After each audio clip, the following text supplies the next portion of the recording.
Welcome back to Sleepy Tinfoil Hat. Settle into wherever you are tonight. Let your shoulders drop. Let your breath find its slower rhythm. Because we are going to spend the next several hours walking together through one of the most consequential, yet least examined substances in modern human civilization. Oil. The black liquid that powers our cars, heats our homes, produces our plastics, fertilizes our crops, and underlies essentially every aspect of the modern industrial world. We use it constantly, often without thinking about what it actually is, where it comes from, how it formed, or what its presence in our lives actually means. Tonight we are going to look at oil carefully, with the kind of patient attention that allows the genuine strangeness of this substance to become visible. Because oil, when you actually examine it properly, turns out to be far more interesting and far more genuinely strange than the casual encounter with it suggests. Before we go further, I want to ask a small favor. If you find this kind of slow, careful exploration helpful for falling asleep, or if some part of your mind genuinely enjoys thinking about the deep features of the modern world, while the rest of you drifts toward unconsciousness, please consider subscribing to Sleepy Tinfoil Hat. The channel grows when listeners signal that they are here, and the algorithm is the only way new people find their way to this kind of patient nighttime thinking. And if you would, leave a quiet note in the comments telling me where in the world you are tonight. The country, the city, the hour on your clock if you want to share it. I read these. There is something genuinely moving about watching the slowly forming map of where this audience is scattered. All of us awake or trying not to be at the same hour, listening to the same voice across many different time zones and many different lives. So tell me where you are, and then settle deeper, because the journey from here will be long and patient, and I think worth taking carefully. Now let me begin with what oil actually is, because the answer turns out to be more interesting than most people realize.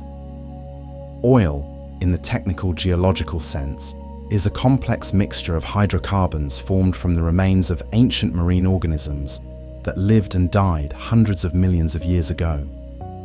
The basic story is that microscopic plants and animals in ancient oceans, primarily algae and plankton, accumulated on the seafloor when they died. Under specific geological conditions, including the right combination of temperature, pressure, and time, this organic material gradually transformed into the complex hydrocarbon mixtures we now call petroleum.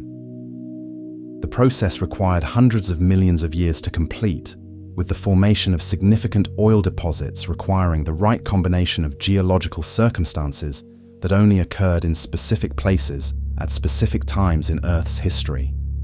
The implication of this is worth sitting with carefully. The oil that we extract today, the substance that powers our civilization, is essentially condensed ancient sunlight.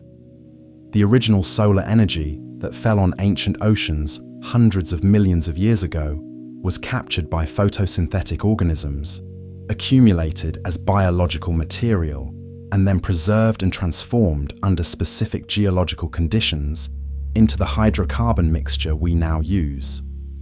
When you fill your car with gasoline, you are using solar energy that fell on Earth during the age of the dinosaurs, or earlier, captured by tiny organisms whose bodies were transformed by enormous geological processes into the fuel you now burn in minutes. The timescales involved are genuinely staggering. We are using, in a single act of combustion, energy that took hundreds of millions of years to accumulate. This temporal asymmetry is one of the most genuinely strange features of our relationship with oil. The accumulation of the energy required vast spans of geological time. The use of the energy in our current civilization occurs at a pace that is millions of times faster than the rate at which the energy originally accumulated. We are, in essence, drawing down a stored capital of solar energy that was built up over hundreds of millions of years, and we are doing so within the span of just a few human generations. The rate of depletion is so much faster than the rate of accumulation that, for practical purposes, oil is being treated as a one-time inheritance, rather than as a renewable resource. The geological processes that produced it continue in some form, but they operate on timescales so much longer than human civilization that we cannot wait for new oil to form to replace what we use. I want to spend some time on the specific geological processes involved, because the details are interesting in themselves. The formation of oil requires several specific conditions to be met simultaneously. First, there must be a substantial accumulation of organic matter, typically in marine environments, where algae and plankton produce vast quantities of biological material that can accumulate on the seafloor.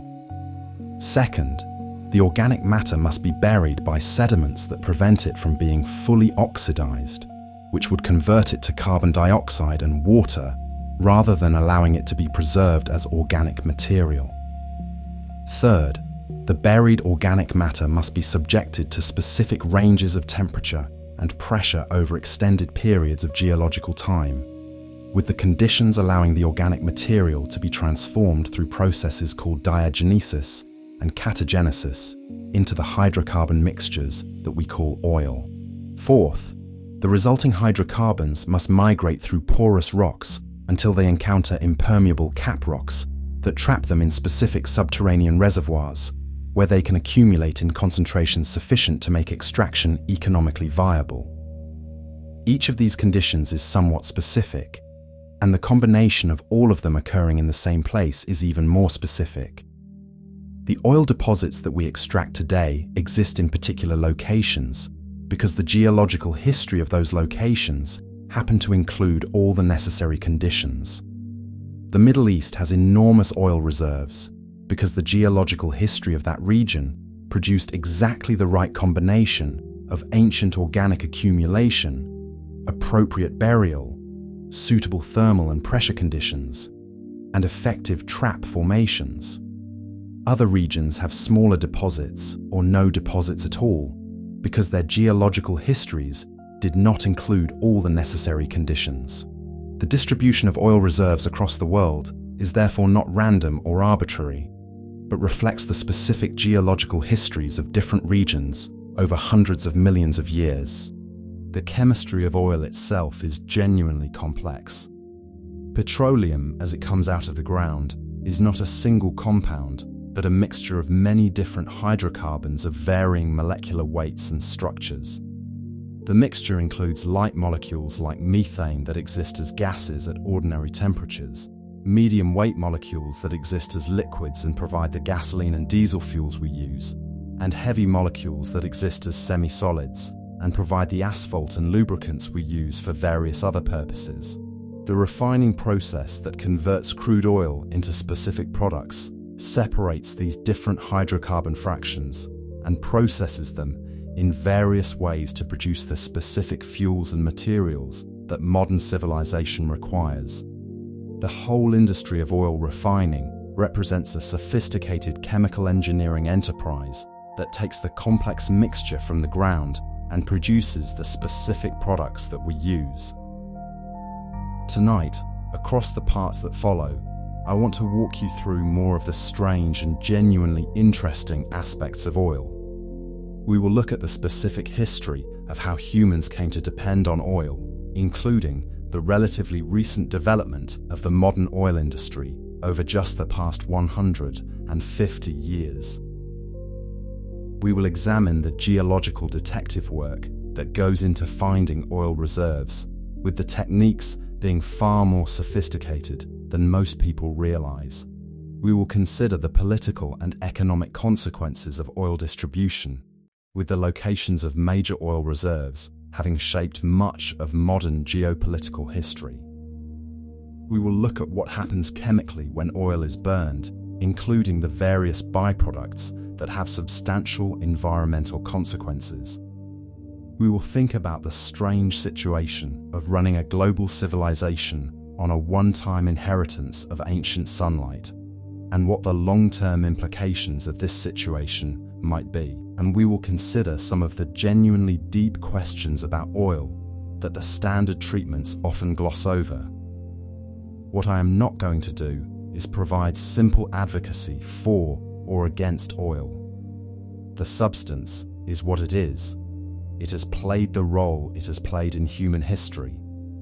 The implications of our use of it are what they are, with various benefits and various costs that have to be honestly acknowledged. The careful examination of oil is more interesting than simple advocacy, because the actual situation is more complicated and more genuinely strange than either pro-oil or anti-oil simplifications can capture. The thing I want you to hold in your mind as we settle into this exploration is that the substance that powers your daily life, that allows the room you are in to be lit, that produces the device through which you are listening to this voice, that fertilizes the food that sustains you, is the transformed remains of organisms that lived and died hundreds of millions of years before any humans existed.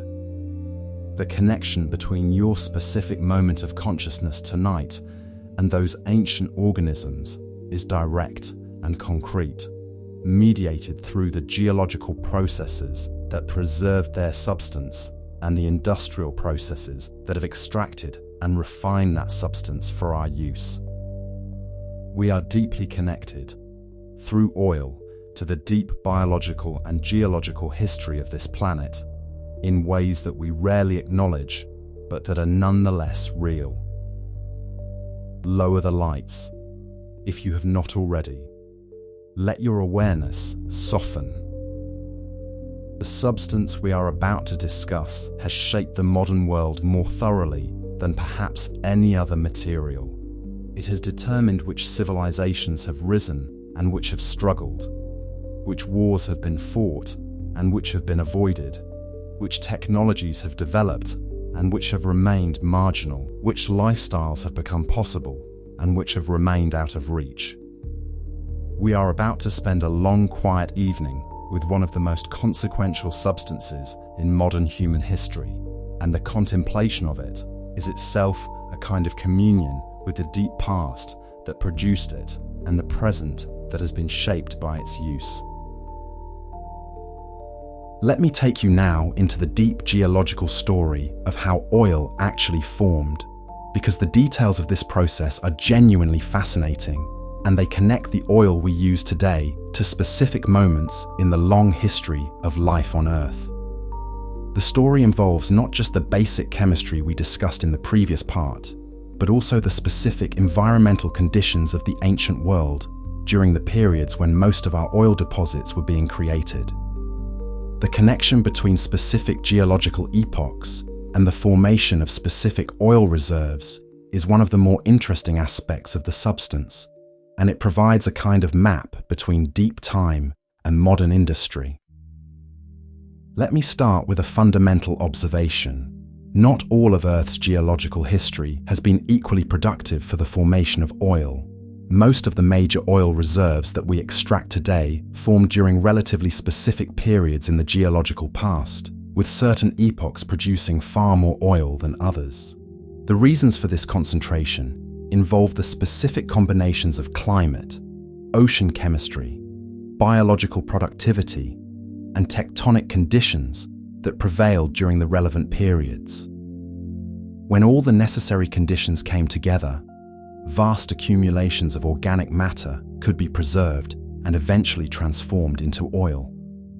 When the conditions did not align, oil formation was minimal or absent. The result is that the oil we extract today is essentially a record of specific moments in Earth's history when the planet was particularly conducive to creating these deposits. The two most productive periods for oil formation, in terms of producing the deposits we now extract, were the Jurassic and Cretaceous periods, roughly 200 to 65 million years ago, and the late Devonian and Carboniferous periods, roughly 400 to 300 million years ago. The Jurassic and Cretaceous periods produced much of the oil we now extract from the Middle East, the Gulf of Mexico, the North Sea, and various other regions. The late Devonian and Carboniferous periods produced significant deposits in various other locations, including parts of the eastern United States and various Asian reserves. Other periods produced smaller deposits, with some periods producing essentially nothing in the way of significant oil reserves, The specific patterns of when and where oil formed are now reasonably well understood by petroleum geologists, who can predict with some success which geological formations are likely to contain significant deposits and which are not.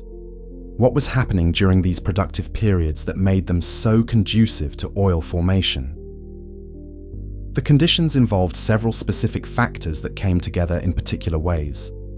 First, the climate was generally warmer than it is today, with much of the planet being ice-free, and ocean temperatures being substantially higher across much of the globe. The warmer conditions supported high biological productivity in marine environments, with abundant algae and plankton growing in the surface waters of the world's oceans. Second, the configuration of continents was different from the modern arrangement, with shallow inland seas covering large portions of what are now continental landmasses. These shallow seas were particularly productive biologically, and they provided extensive areas where organic matter could accumulate on the sea floor. Third, the ocean chemistry of these periods was often characterized by what geologists call anoxic events, episodes when large portions of the ocean depths became depleted in dissolved oxygen. Without oxygen, the organic matter that fell to the seafloor could not be efficiently consumed by aerobic decomposers, allowing it to be preserved rather than being recycled back into the biosphere as carbon dioxide and water. These anoxic events were particularly significant for oil formation. During normal ocean conditions, with abundant oxygen throughout the water column, most organic matter that dies and sinks toward the bottom is consumed by various organisms before it can be buried in sediments. Only a tiny fraction of biological productivity ends up being preserved as fossil organic matter. During anoxic events, the absence of oxygen prevented this aerobic consumption, with much larger fractions of organic matter being preserved in the seafloor sediments. The Jurassic and Cretaceous periods experienced multiple major anoxic events, each contributing to the accumulation of organic-rich sediments that would eventually become source rocks for petroleum. The specific conditions that produced these anoxic events involved complex interactions between climate, ocean circulation, biological productivity, and various other factors. But the cumulative effect was the preservation of enormous quantities of organic matter that would, over the subsequent hundreds of millions of years, be transformed into the oil deposits we now extract. I want to pause here and let the implications of this settle. The oil we extract today is, in significant part, a record of times when the Earth's ocean systems were so disrupted that vast portions of the deep ocean became oxygen depleted, killing or excluding most marine life, and allowing organic matter to accumulate in patterns that would not occur under normal conditions. These were, in some sense, ecological catastrophes from the perspective of marine life. The organisms that died and contributed their bodies to the eventual oil deposits were participating in events that disrupted the normal patterns of biological activity in the oceans. The oil that powers our civilization is therefore connected to specific moments of ecological dysfunction in the deep past, with our energy supply being literally derived from the preserved evidence of ancient marine catastrophes.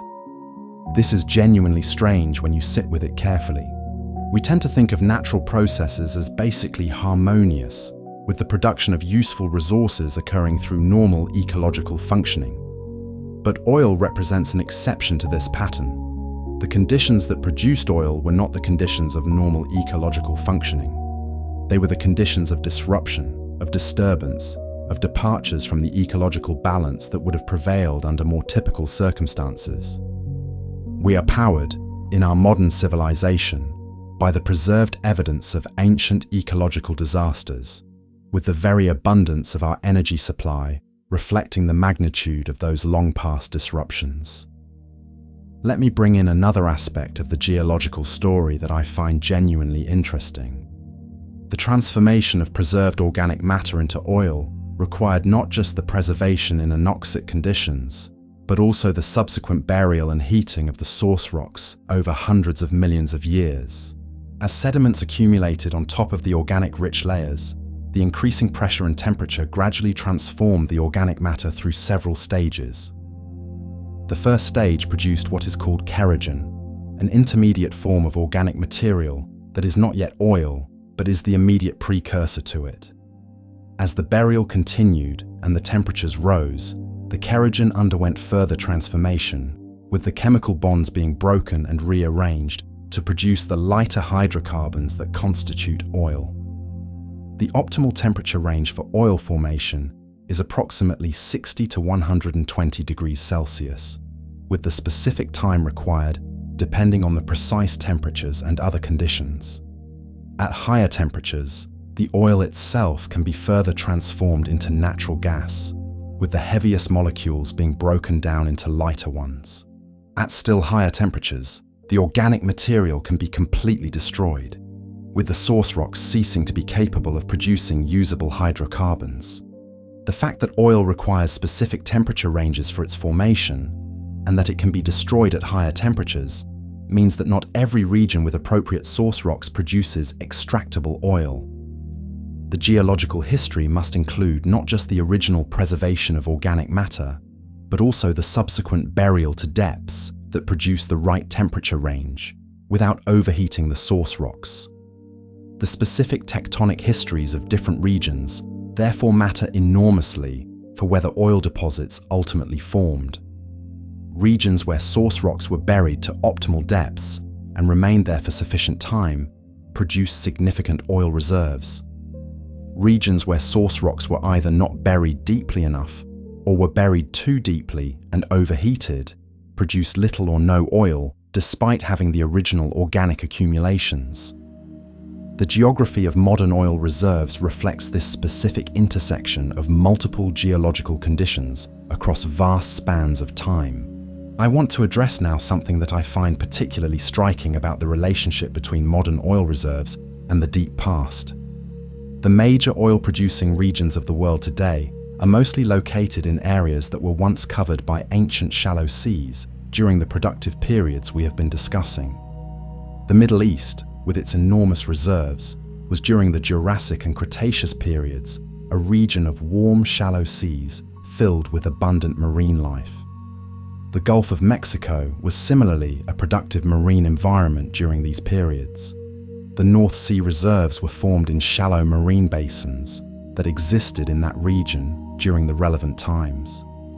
The specific geography of the ancient world, with its distinctive arrangement of continents and shallow seas, essentially determined where modern oil reserves would be found, hundreds of millions of years in advance of any humans existing to extract them. This means that the modern geopolitics of oil, with its complex dynamics involving the Middle East, Russia, the United States, Venezuela, and various other regions, is in some sense determined by the geological history of the planet during epochs long before human civilization existed. The countries that happen to be located on top of major oil reserves owe their economic and political situations, in substantial part, to the specific geological events that occurred in their territories hundreds of millions of years ago. The Saudi Arabian government, the Russian government, the various other petroleum-producing states are economically and politically powerful, in part because of where they happen to be located on a planet whose oil distribution was set in deep geological time. The arbitrariness of this is striking when you really think about it. The political fates of modern nations are connected to events that occurred long before any of those nations or any humans at all existed. There is one more aspect of the geological story I want to address before we close this part. The processes that formed oil deposits, while they required specific conditions, are not entirely unique events. Similar conditions have occurred at multiple points in Earth's history, producing multiple generations of source rocks and oil deposits. The Permian period, approximately 300 to 250 million years ago, produce significant deposits that we now extract in various locations. The Tertiary period, the most recent major geological era before our current epoch, produced oil deposits in various regions, including parts of California, Indonesia, and elsewhere. Even more recently, in geological terms, oil has continued to form in specific locations where appropriate conditions have prevailed. The processes that produce oil are not extinct or impossible in the modern world. They are merely slow, requiring timescales that are vast compared to human civilization. The fact that oil formation continues, at some rate, in modern environments raises interesting questions about whether we should think of oil as a renewable resource in some sense. The pace at which new oil is forming in current conditions is essentially negligible compared to the rate at which we are extracting and using oil. So for practical purposes, oil is non-renewable on human timescales. But the geological processes that produce oil have not stopped operating, and given vast spans of geological time, new oil deposits will continue to form in regions where appropriate conditions prevail.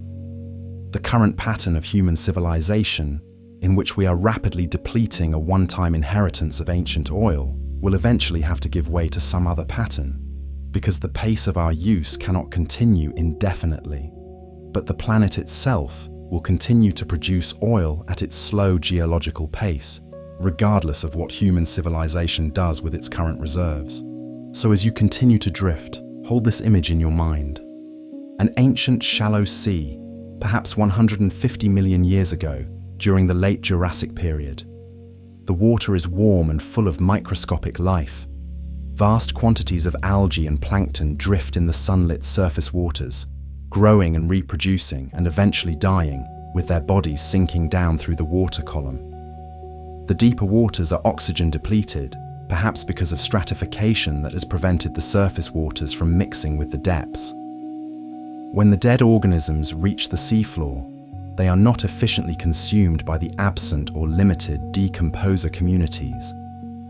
They accumulate in the muddy sediments, gradually building up layers of organic-rich mud. Time passes. The ocean conditions persist for tens of millions of years, with the slow accumulation continuing in patterns that no individual organism could perceive, but that produce vast cumulative effects.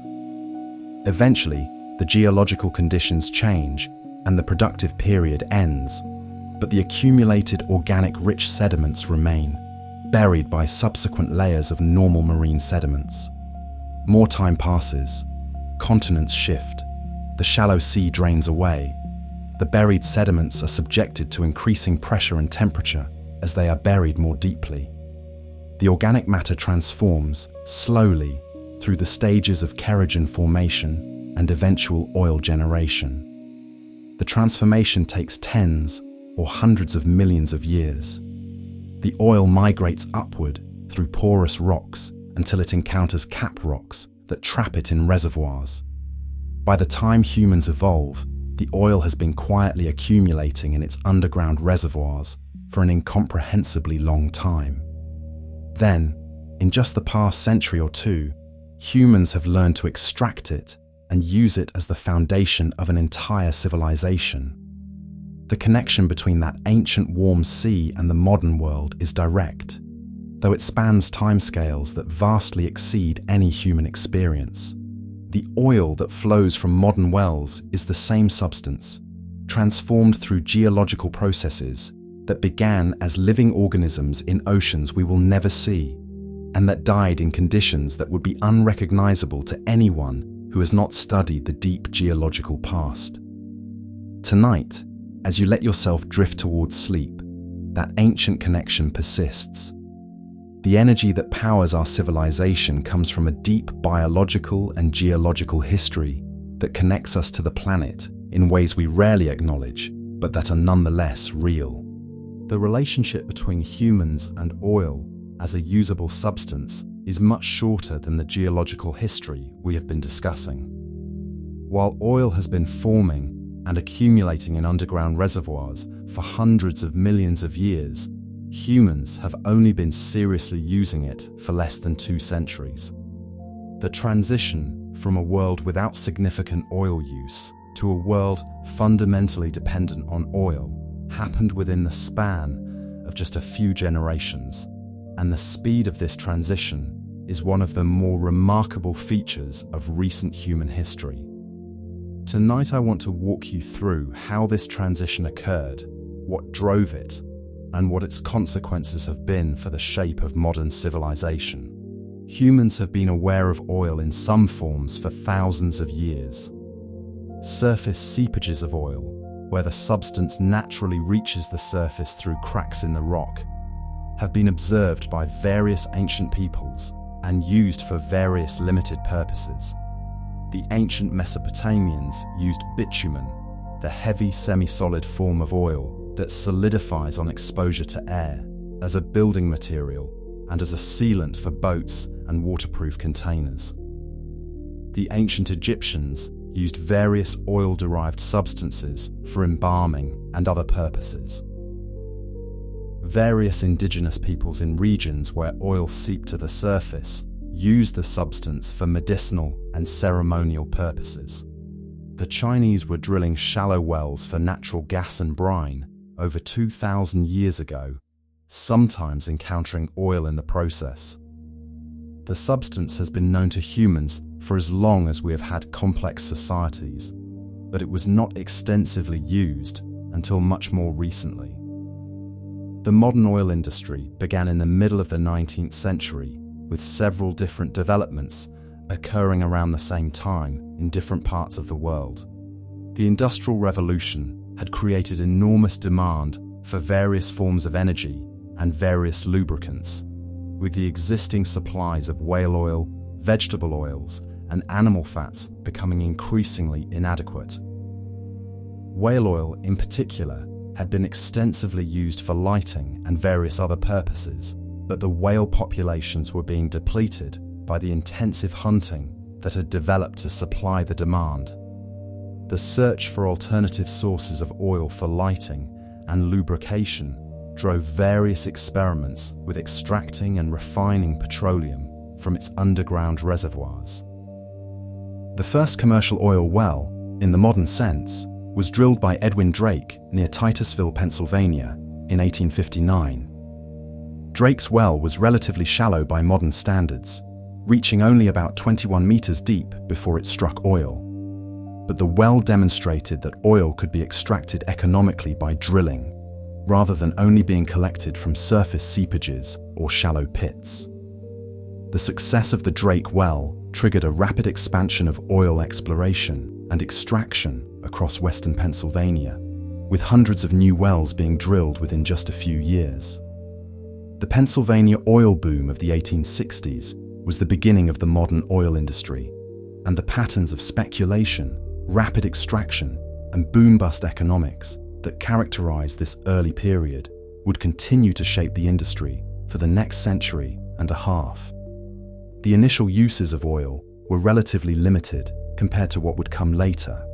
The most important early use was for illumination, with kerosene refined from crude oil providing a cheaper and more reliable alternative to the increasingly expensive whale oil that had previously dominated the lighting market. Kerosene lamps spread rapidly through American homes and businesses in the 1860s and 70s, fundamentally changing the relationship between daily life and the cycles of daylight and darkness. Before kerosene, evening activities in most households were severely limited by the cost and difficulty of providing adequate light. The widespread availability of cheap kerosene lighting extended the productive day, changed reading and work patterns, and reshaped domestic life in ways that we now take for granted, but that were genuinely transformative at the time. Oil also began to be used for various industrial lubrication purposes, replacing the animal fats and vegetable oils that had previously dominated this market. The growing industrial economy of the late 19th century required vast quantities of lubricants for the various machines that powered factories, transported goods, and produced manufactured products.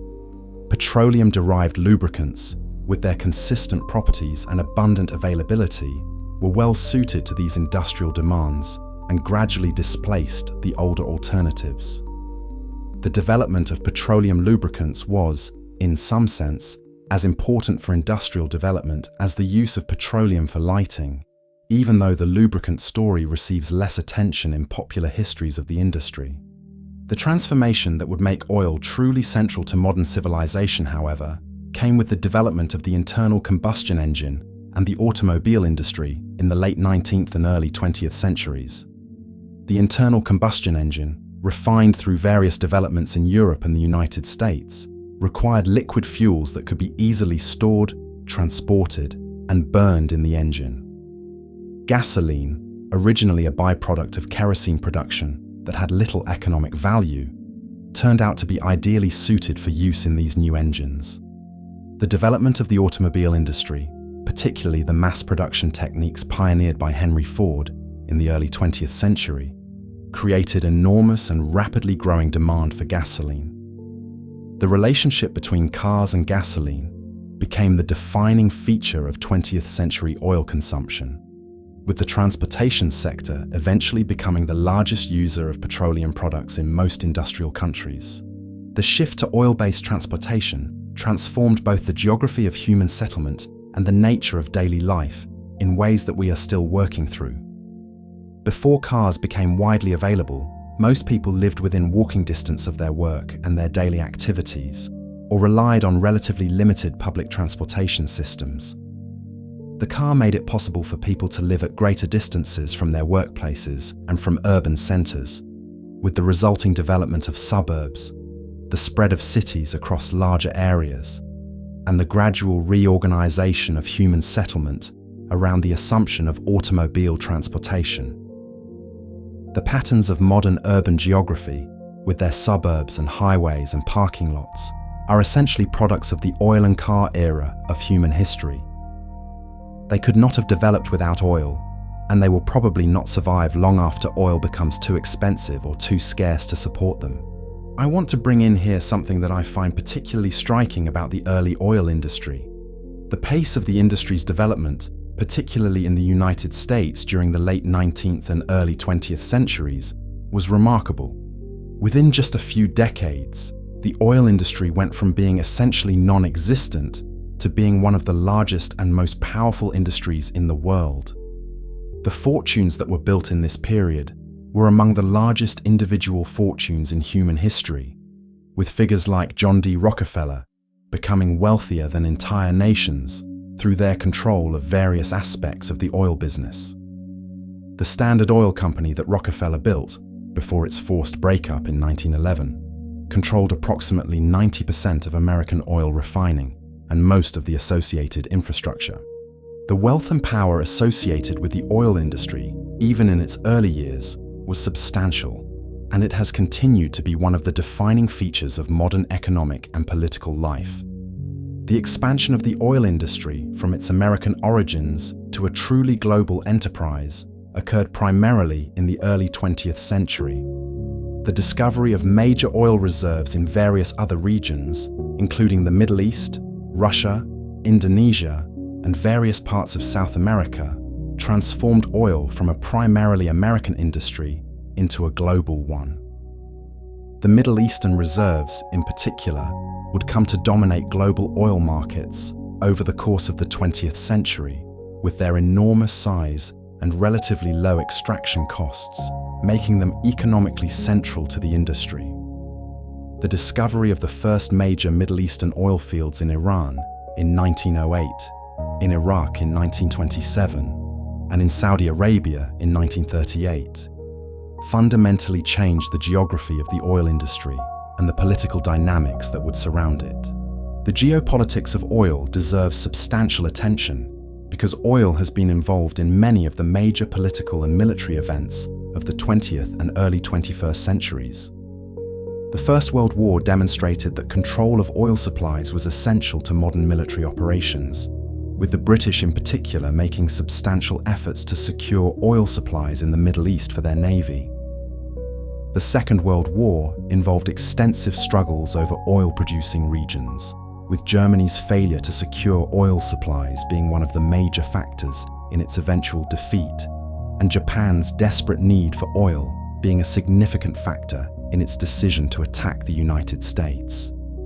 The Cold War involved continuous competition for influence over oil-producing regions, with both the United States and the Soviet Union pursuing various strategies to secure access to oil supplies and to deny access to their opponents.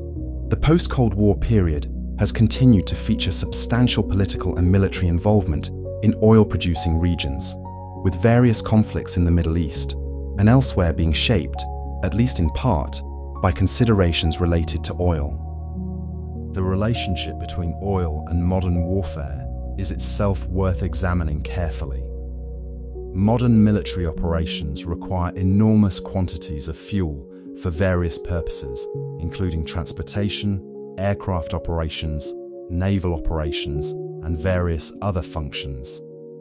The military forces of major powers consume vast amounts of oil in their normal operations, and even larger amounts during active military campaigns.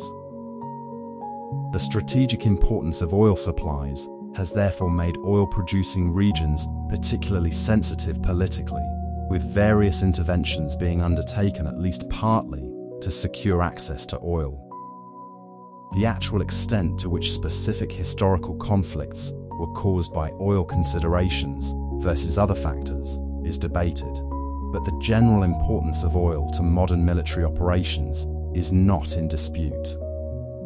I want to address something that I find particularly important about the development of the modern oil industry. The growth of oil consumption has not been linear or smooth. It has been characterized by various cycles of expansion and contraction, with periods of rapid growth alternating with periods of relative stagnation.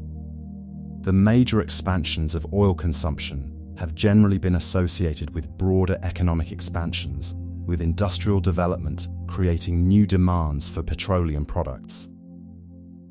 The periods of contraction have generally been associated with economic recessions, with reduced industrial activity producing reduced demand for oil. The cyclical nature of oil consumption has made the industry inherently unstable, with the boom-bust pattern that characterized the early Pennsylvania oil fields continuing in various forms throughout the industry's subsequent history. The price of oil has similarly fluctuated dramatically over time. During some periods, oil has been extraordinarily cheap, with abundant supplies and relatively limited demand making prices low enough that oil-derived products could be used wastefully.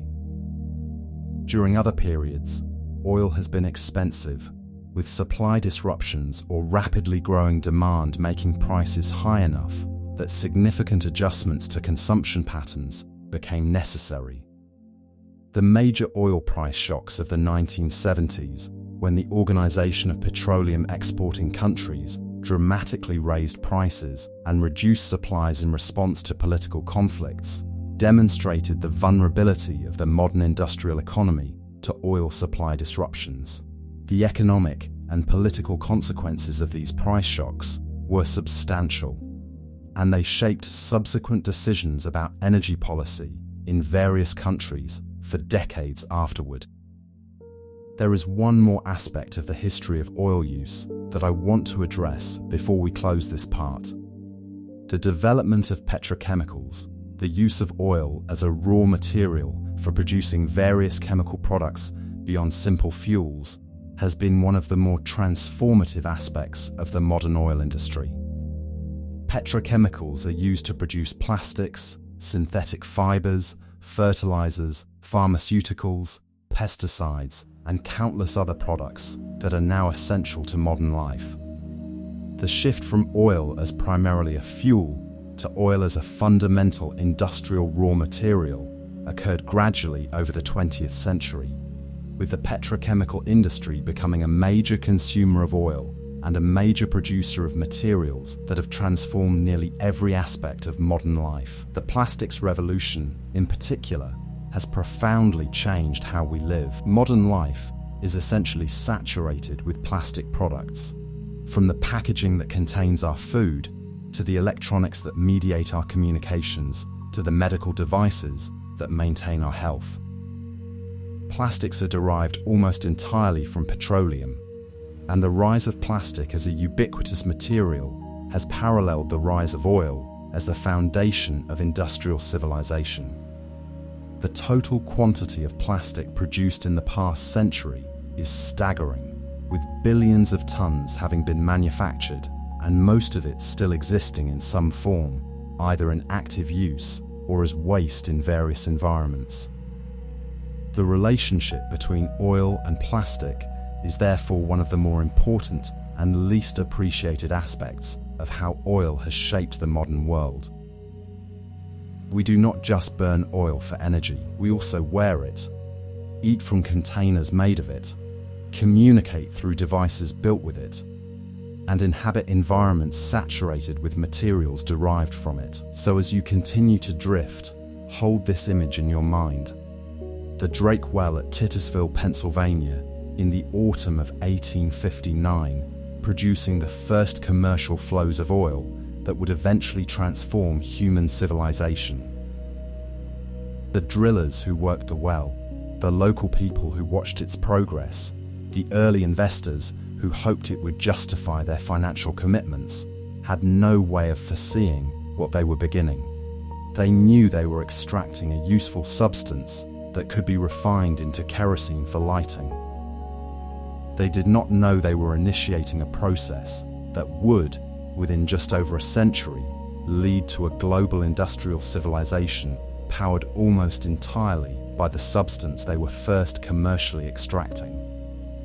The well itself was relatively modest, producing only about 25 barrels per day. Modern oil wells produce thousands of times more. The infrastructure that has grown up around the oil industry, the refineries and pipelines and tankers and gas stations and petrochemical plants, has become one of the largest physical infrastructures in human history. All of it traces back to that modest well and to the early experiments that demonstrated oil could be extracted economically through drilling. Tonight, like every night, the global oil industry continues its operations. Wells in many countries continue to produce. Tankers cross oceans carrying oil from producing regions to consuming regions. Refineries process crude oil into the various products that modern civilization requires. Pipelines move products to distribution networks. Gas stations dispense fuel to vehicles. Power plants burn oil and natural gas to generate electricity.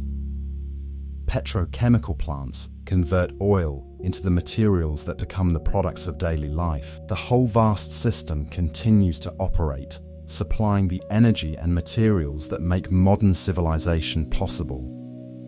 And all of it traces back through specific historical developments that occurred only in the past century and a half, to that modest well in Pennsylvania and to the geological processes that had been preparing the substance for hundreds of millions of years before any humans existed to extract it. Tonight I want to take you into the actual process of finding and extracting oil, because the techniques involved are far more sophisticated than most people realize, and the science behind them represents one of the most genuinely impressive applications of geology and engineering in modern times. The question of how we know where oil is, how we get it out of the ground, and what the technical realities of the oil industry actually look like is rarely addressed in popular discussions. Most people use oil products constantly without having any clear sense of how the substance reaches them. Tonight I want to walk you through the actual processes involved, in patient detail, because the details reveal something interesting about what we are doing when we use oil. Let me start with the question of how oil is found in the first place. The basic challenge is that oil exists in underground reservoirs that can be hundreds or thousands of meters below the surface, in specific rock formations that trap the hydrocarbons in particular configurations. Finding these reservoirs requires sophisticated techniques for determining what is happening underground without directly observing it. The petroleum geologist has to work indirectly, using various indirect indicators to identify subsurface formations that are likely to contain oil and to estimate the size and characteristics of any deposits that might be present. The first approach to oil exploration, historically, involved surface geology. Geologists would examine surface rock formations, looking for patterns that suggested the kinds of subsurface structures that might trap oil.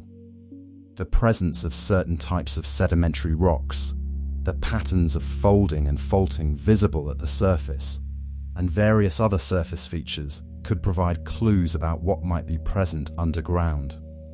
This surface geology approach was the primary method used in the early decades of the oil industry, and it produced many of the early discoveries.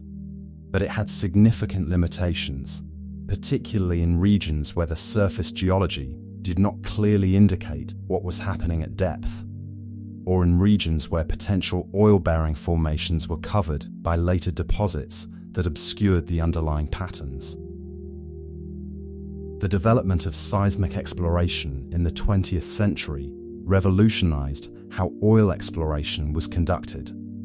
Seismic exploration uses controlled explosions or specialized vibrating equipment to generate sound waves that travel into the ground and bounce back from various rock layers. By analyzing the patterns of these returning sound waves, geologists can construct detailed images of subsurface formations, identifying the specific rock layers and structures that might contain oil. Modern seismic techniques can produce three-dimensional images of subsurface formations with remarkable precision, allowing geologists to identify potential reservoirs with much greater confidence than the older surface geology methods allowed. The technology of seismic exploration has continued to advance dramatically in recent decades. Modern surveys can collect enormous quantities of data with arrays of sensors recording the returns from thousands of seismic pulses. The data is then processed using sophisticated computer algorithms to produce detailed images of the subsurface. The resolution of these images has improved to the point where individual rock features just a few meters in size can be identified at depths of several kilometers. The seismic data is supplemented by various other techniques, including measurements of subtle variations in gravity and magnetic fields that can indicate the presence of specific rock types, and analysis of any rock samples that can be obtained through exploratory drilling. Once a potential reservoir has been identified through seismic exploration, the next step is to drill a test well to determine whether oil is actually present and to assess the characteristics of any deposits.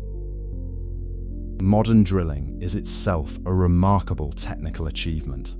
The drill bits used in oil exploration can grind through hard rock at rates of meters per hour, with the drilling rigs handling the enormous mechanical forces involved while maintaining precise control over the direction and depth of the well. Modern drilling can extend wells horizontally for kilometers from the original surface location, allowing single drilling sites to access oil over a large subsurface area. The technical sophistication involved in modern drilling, with its real-time monitoring of conditions deep underground and its precise steering of the drill bit through specific rock formations, is among the more impressive aspects of contemporary engineering. I want to bring in here something specific that I think is worth understanding. The drilling process involves not just the physical bit cutting through rock, but also a sophisticated system of drilling fluids, called drilling mud, that performs multiple essential functions. The mud is circulated down the drill string and back up through the annular space around the drill pipe. It cools the drill bit and carries away the rock fragments that the bit cuts. It also provides pressure that prevents oil or natural gas from rushing uncontrolled up the wellbore, which would be dangerous and would waste the resource. The composition and properties of the drilling mud must be carefully controlled and adjusted as conditions change during the drilling process. The mud engineering specialty within the oil industry involves substantial technical knowledge that most people are unaware of, but that is essential to safe and successful drilling operations. When drilling reaches a potential reservoir, various tests are conducted to determine whether oil is actually present and what its characteristics are. Samples of the rock at depth can be analyzed for traces of hydrocarbons. The pressure and flow characteristics of any fluids encountered can be measured. The properties of the rock formation, including its porosity and permeability, can be assessed through various downhole measurements. The combination of these assessments allows the petroleum engineers to determine whether a commercial oil deposit has been found and to estimate how much oil it might contain and how easily it could be produced. The actual production of oil from a confirmed reservoir involves another set of sophisticated techniques. Oil does not simply flow out of the ground on its own in most cases. The pressure underground may initially be sufficient to push oil up to the surface, but this initial pressure typically declines over time as the reservoir is depleted. Various techniques are used to maintain production as the natural pressure declines. Water can be pumped into the reservoir from injection wells to maintain pressure and push more oil toward the producing wells. Various chemicals can be injected to alter the properties of the oil or the rock in ways that improve recovery. Steam can be injected in some reservoirs to heat heavy oils and reduce their viscosity. These enhanced recovery techniques can significantly increase the proportion of oil that can be extracted from a given reservoir. Though even with the best available techniques, typically only 30 to 60% of the oil originally in a reservoir is ultimately recovered. The remaining oil stays underground in pockets and configurations that make it economically or technically infeasible to extract. The economics of oil production are themselves worth understanding. The costs of finding, drilling, and producing oil vary enormously across different regions and types of deposits. Some deposits, particularly the large conventional reservoirs of the Middle East, can produce oil at very low costs, sometimes just a few dollars per barrel. Other deposits, including the various unconventional sources that have become more important in recent decades, have much higher production costs. The shale oil and tight oil that have driven much of recent American production growth, for instance, requires expensive hydraulic fracturing techniques and produces oil at costs that are often $40 to $60 per barrel or more. The economic viability of different deposits depends on the relationship between their production costs and the prevailing oil prices, with significant changes in oil prices making different deposits more or less economically attractive. I want to address something that has been transforming the oil industry in recent decades. The development of hydraulic fracturing, often called fracking, and horizontal drilling has dramatically expanded the range of oil deposits that can be commercially produced. Conventional oil production involves drilling into reservoirs where oil has accumulated in porous and permeable rock formations, with the oil flowing relatively freely once the well is drilled. Unconventional production involves extracting oil from rock formations where the hydrocarbons are dispersed through tight rocks that do not easily release them. Hydraulic fracturing creates artificial fractures in these tight rocks by pumping high-pressure fluids into them, allowing the previously inaccessible oil to flow into wells. Combined with horizontal drilling, which allows wells to extend laterally through productive rock formations, these techniques have made previously uneconomic deposits commercially viable. The development of fracking has had substantial consequences for the global oil industry. The United States, in particular, dramatically expanded its oil production through fracking starting in the late 2000s, transforming from a country that had been steadily declining as an oil producer for decades into one of the world's largest producers within just a few years. The geopolitics of oil has been significantly affected by this transformation, with the United States becoming less dependent on imports from various other regions, and the global oil market becoming more competitive as new sources of supply have come online. The environmental implications of fracking have been substantial and have generated significant controversy, with concerns about water contamination, induced seismic activity, and various other potential consequences being debated in many of the regions where the technique has been widely deployed. I want to bring in here the question of what happens to the oil after it is extracted from the ground. The crude oil that comes out of wells is not directly usable as a fuel or as a raw material for most purposes. It must be refined through complex processes that separate it into various fractions and modify those fractions to produce the specific products that the market requires. Oil refineries are among the most complex industrial facilities ever built, involving vast networks of distillation columns, catalytic crackers, hydrotreaters, and various other processing units that work together to convert crude oil into hundreds of different products. The capital investment required to build a modern refinery runs into the billions of dollars, and the operational sophistication required to run one efficiently is substantial. The refining process begins with distillation, which separates the crude oil into different fractions based on their boiling points. The lightest fractions, which boil at the lowest temperatures, include gases like methane, ethane, propane, and butane. Heavier fractions include the various liquid fuels like gasoline, jet fuel, diesel, and heating oil. The heaviest fractions include lubricating oils, waxes, and the residual materials that are used to produce asphalt and various other products.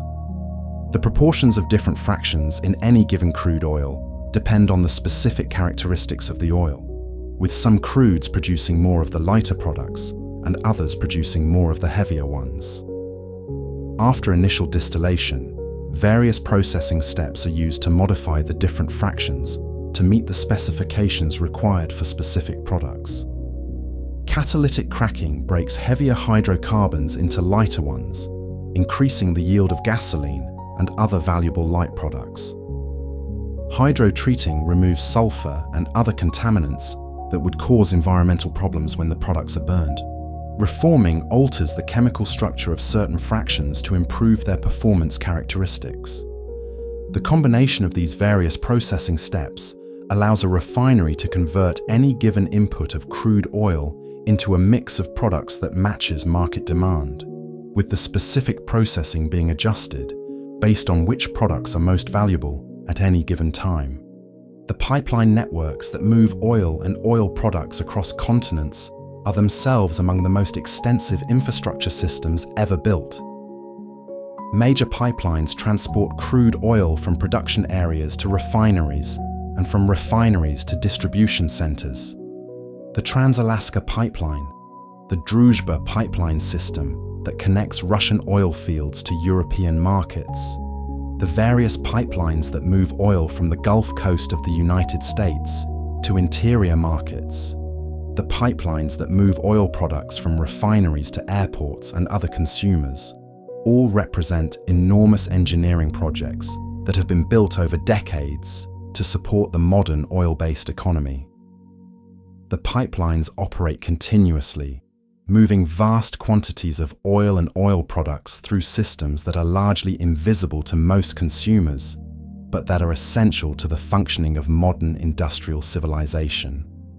So as you continue to drift, hold this image in your mind: a modern oil refinery at night, with its complex network of pipes and towers and tanks, illuminated by hundreds of safety lights against the dark sky. The refinery operates 24 hours a day, processing thousands of barrels of crude oil per hour into the various products that modern life requires.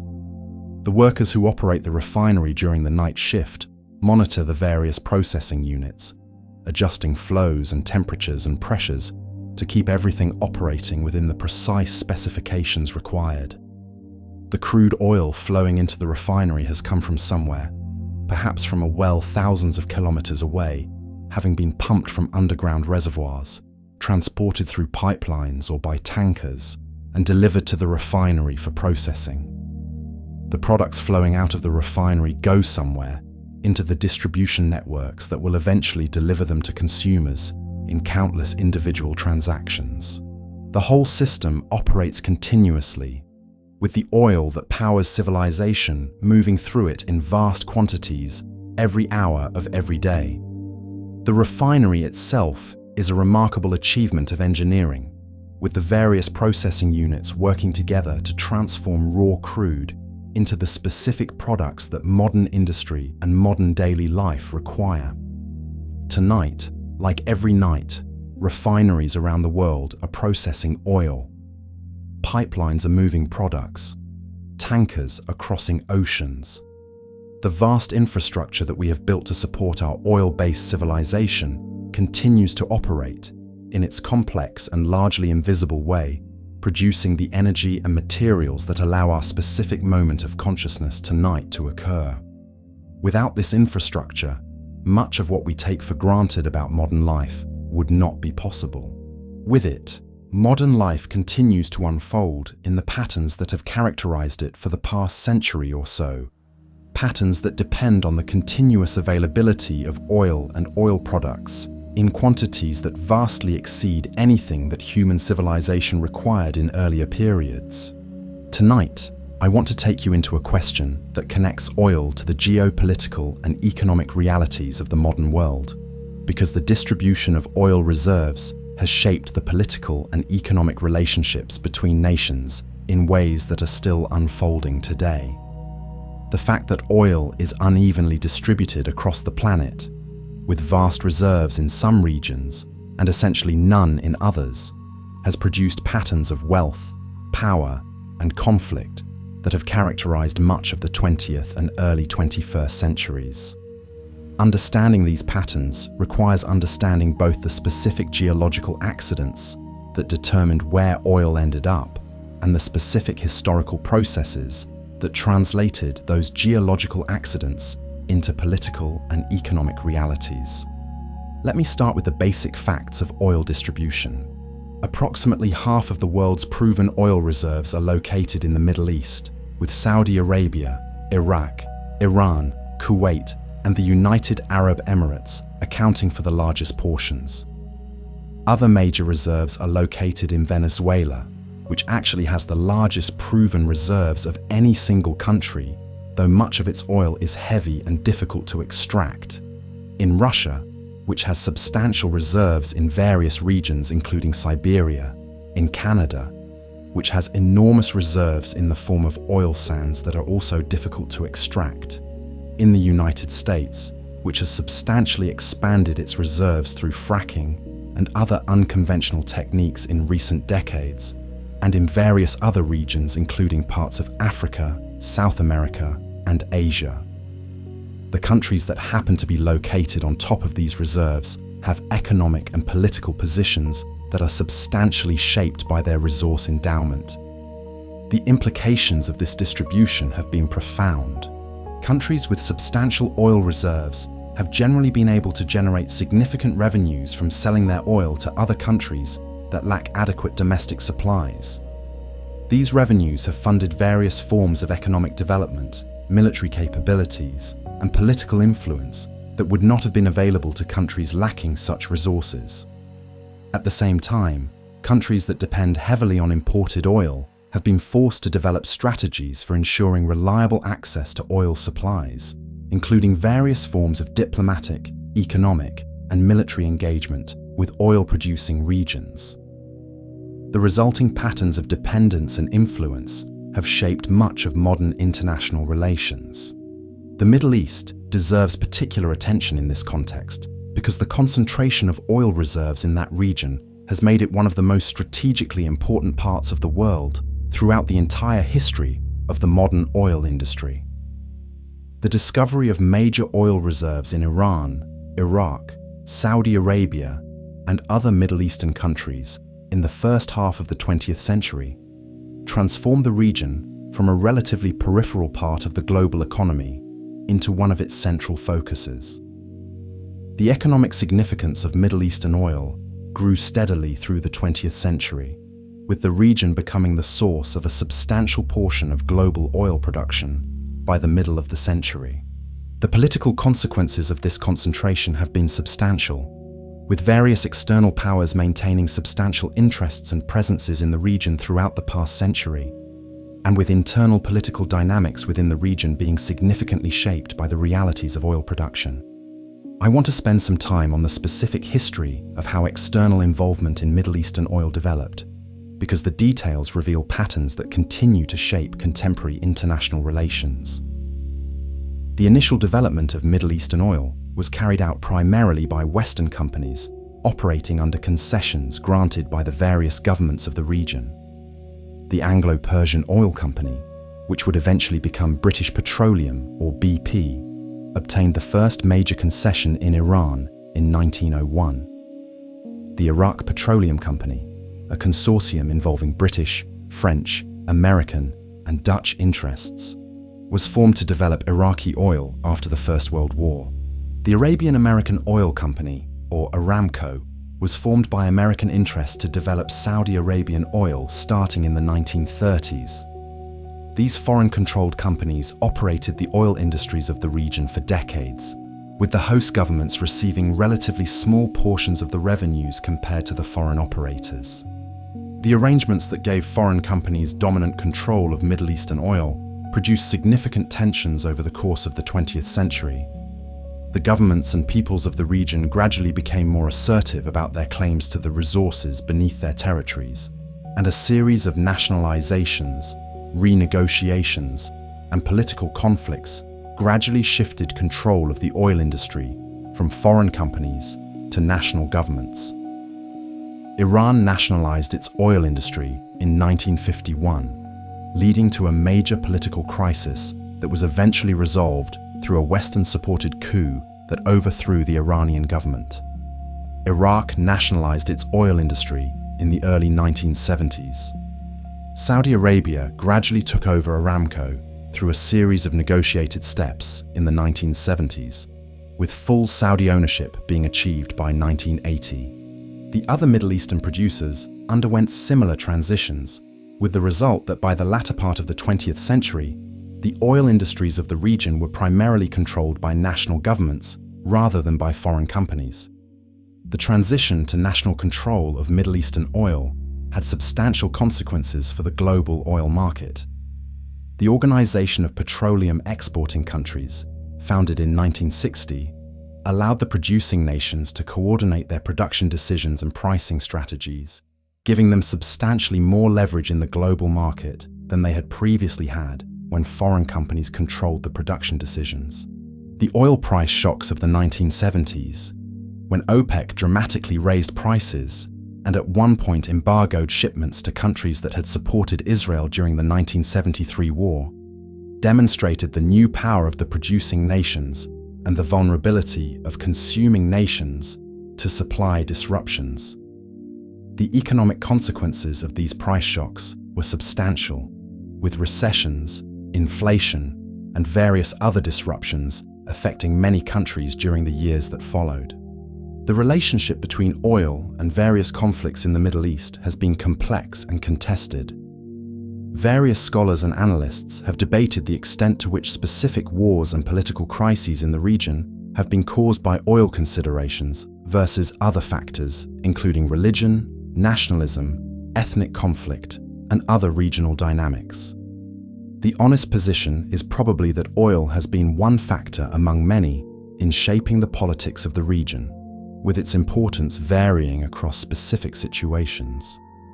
The interventions by external powers in the region, including various American military operations in Iraq and elsewhere, have certainly involved oil considerations as part of their motivations, though the specific weighting of oil versus other factors in any given decision is debated.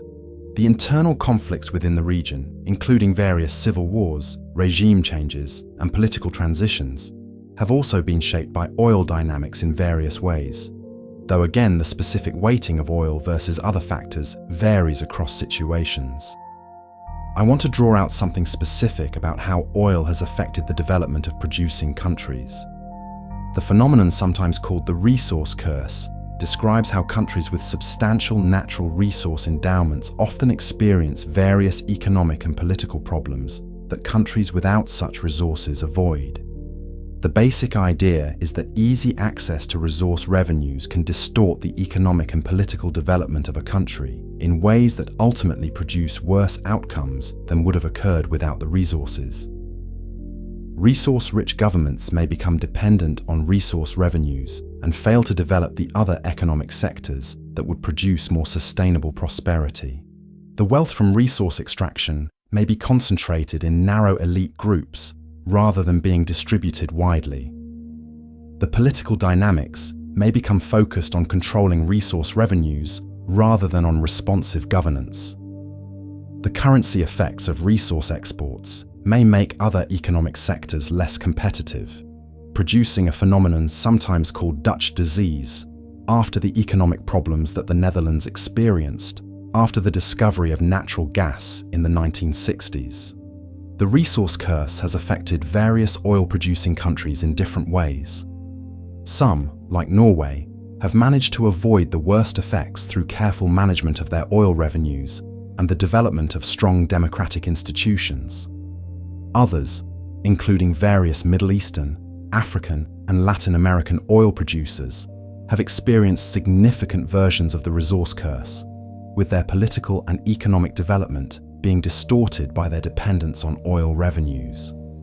The extent to which the resource curse is inevitable for oil producers versus being avoidable through specific policy choices is debated.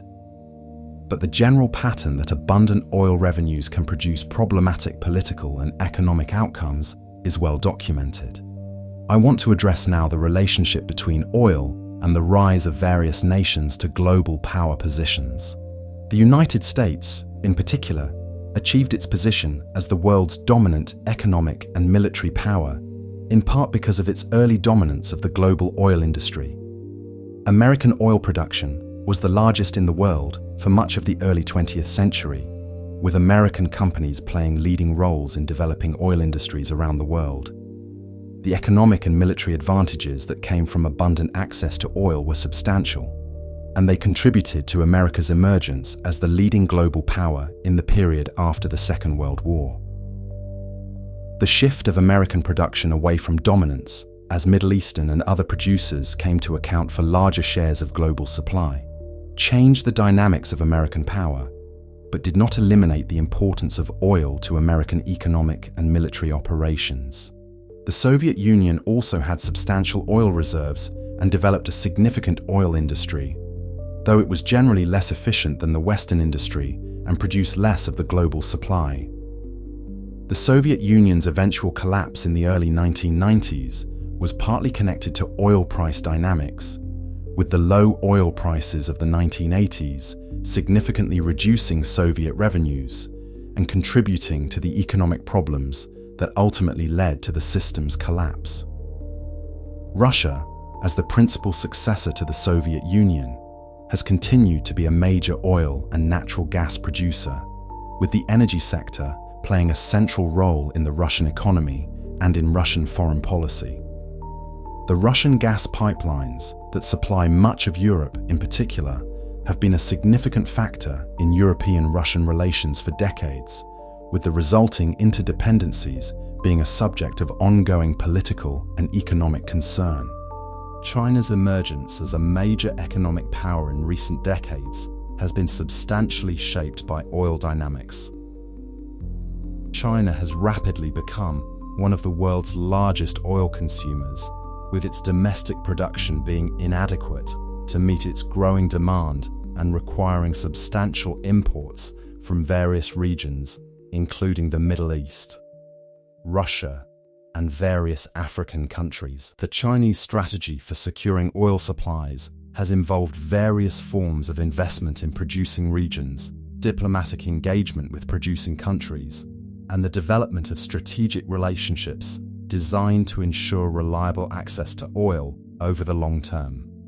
The growing Chinese demand for oil has been one of the major factors shaping the global oil market in recent decades, and it will continue to be a significant factor as long as the Chinese economy continues to grow and remains dependent on oil. I want to bring in here a question that I think is genuinely interesting about the long-term implications of the oil-based geopolitical order. The current arrangements, with major oil-producing nations having substantial economic and political power because of their oil wealth, depend on continued global demand for oil. If global demand for oil were to decline significantly, whether because of transitions to alternative energy sources, depletion of reserves, or various other factors, the political and economic positions of major oil-producing nations would be significantly affected. Some analysts have suggested that the current geopolitical importance of various oil-producing regions is a temporary phenomenon that will fade as the world transitions to other energy sources over the coming decades. Others have argued that oil will continue to be important for various purposes beyond simple fuel use, including petrochemicals and various specialized applications, and that the geopolitical significance of oil-producing regions will persist even if combustion-based energy use declines. The future is genuinely uncertain, and the specific patterns that will emerge depend on various factors including technological developments, policy choices, and unforeseeable events that cannot be predicted in advance. There is one more aspect of the geopolitics of oil that I want to address. The global oil market has been characterized by various efforts to coordinate production and prices among major producers, with OPEC being the most prominent example. The effectiveness of these coordination efforts has varied over time, with some periods featuring strong coordination and stable prices, and other periods featuring competition among producers and significant price volatility. The current period has been characterized by a complex arrangement sometimes called OPEC+, which includes the traditional OPEC members, along with Russia and various other producing countries, that coordinate their production decisions to some extent. The effectiveness of this arrangement has varied, and the relationships among the various producers have been subject to various tensions and disputes. The future of these coordination arrangements is uncertain, and the global oil market will continue to be shaped by the specific patterns of competition and cooperation among major producers. So as you continue to drift, hold this image in your mind. A meeting of OPEC ministers in some elegant conference room, perhaps in Vienna, where OPEC has its headquarters, with representatives from oil-producing nations around the world negotiating the production levels that their countries will collectively maintain over the coming period. The ministers are discussing technical details about supply and demand, about pricing strategies, about the various pressures their countries face from internal economic needs and external political relationships. The decisions they make in this meeting will affect oil prices around the world, with consequences for billions of consumers who will pay more or less for fuel and for the various products derived from oil. The meeting is one of countless such meetings that have shaped the global oil market over the past several decades, with each meeting being a moment in an ongoing process of negotiation and coordination among nations whose economic fates are tied to the continued global demand for the substance their territories happen to contain. The ministers themselves are aware that their work is consequential, that they are part of a system that has shaped the modern world for over a century, and that continues to shape it now. Whether the system they participate in will continue in its current form for another century, or whether it will be transformed by various transitions in energy use, is a question that none of them can definitively answer. The decisions are made in the present, with their consequences extending into a future whose specific shape remains uncertain. Tonight, like every night, the global oil market continues to function. Decisions are being made by various actors around the world about production, transportation, refining, and distribution. The complex system that delivers oil to consumers continues to operate, with its political and economic dimensions being woven into the broader fabric of international relations. The connections between deep geological time, when the oil was forming, and the present moment of geopolitical complexity, when the oil is being extracted and used, are real, but not always visible. Tonight you have spent some time thinking about these connections, and the thinking is itself a small participation in the broader human conversation about how our species relates to the resources that have shaped our modern existence. Tonight, I want to take you into the question of what actually happens when oil is burned, because the chemistry and physics of combustion are genuinely interesting, and they connect the simple act of using oil to some of the most significant environmental and atmospheric processes occurring on our planet. The act of burning oil seems straightforward when we encounter it in our daily lives. We fill our cars with gasoline. We turn on the heating system. We use various products. We rarely think about what is actually happening at the molecular level when these activities occur. But the chemistry of combustion is itself fascinating, and the cumulative consequences of all the combustion that occurs across global civilization have substantial implications that are worth examining carefully. Let me start with the basic chemistry of what happens when oil is burned.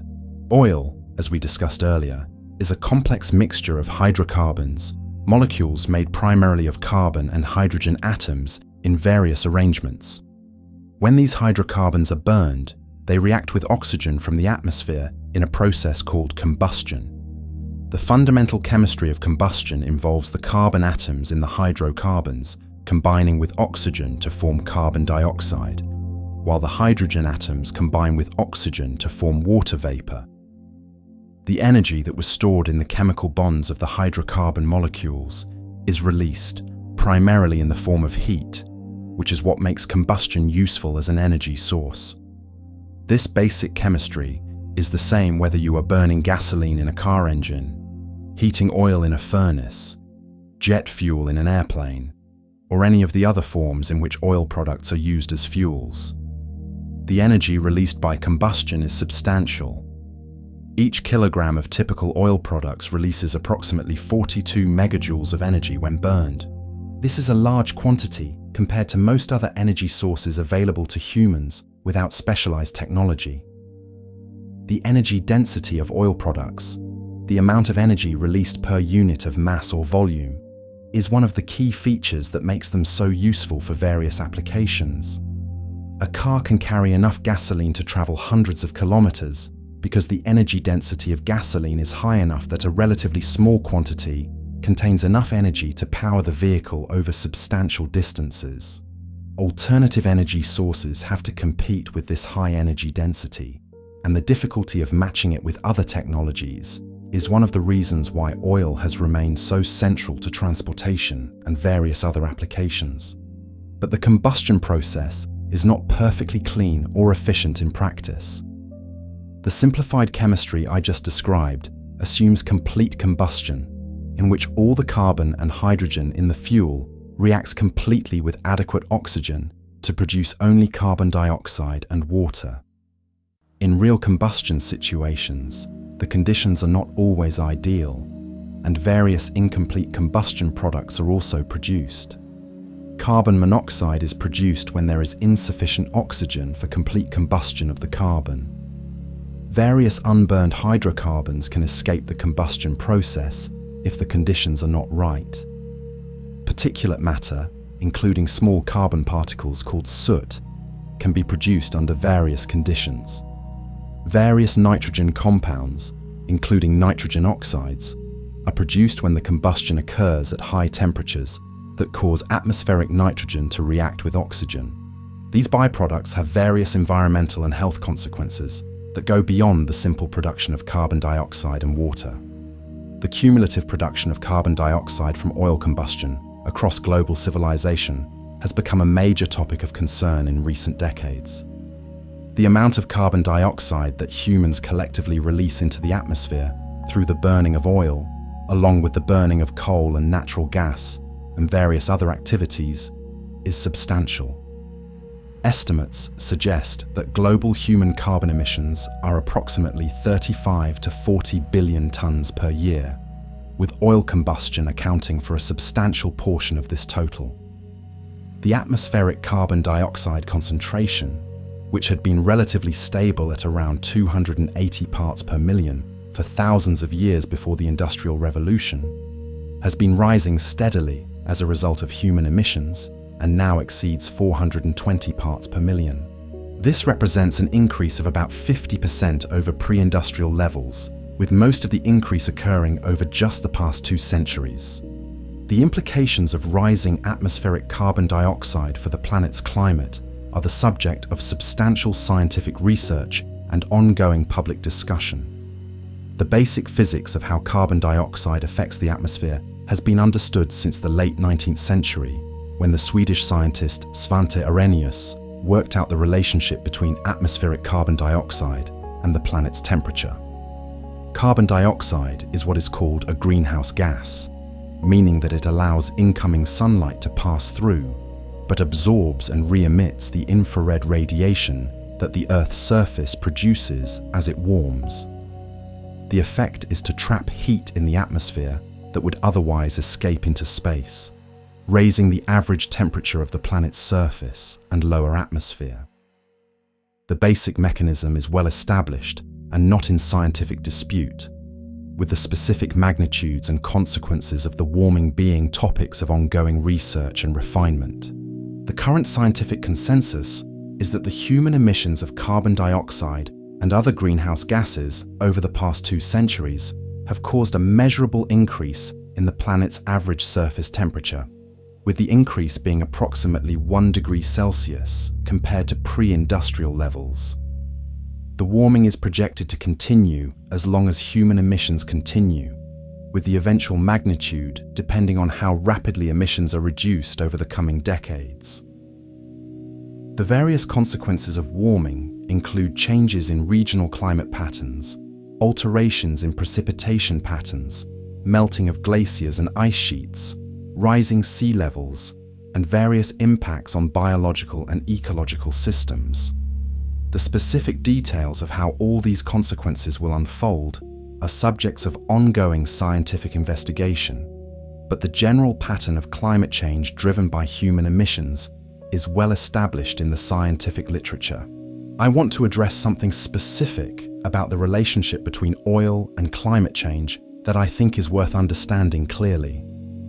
The carbon dioxide that is released when oil is burned is, in a real sense, the same carbon that was captured from the atmosphere by the ancient photosynthetic organisms whose remains eventually became oil. The carbon was removed from the atmosphere hundreds of millions of years ago, stored in the bodies of organisms that died and were preserved, transformed through geological processes into the hydrocarbon mixtures we extract, and is now being returned to the atmosphere through combustion.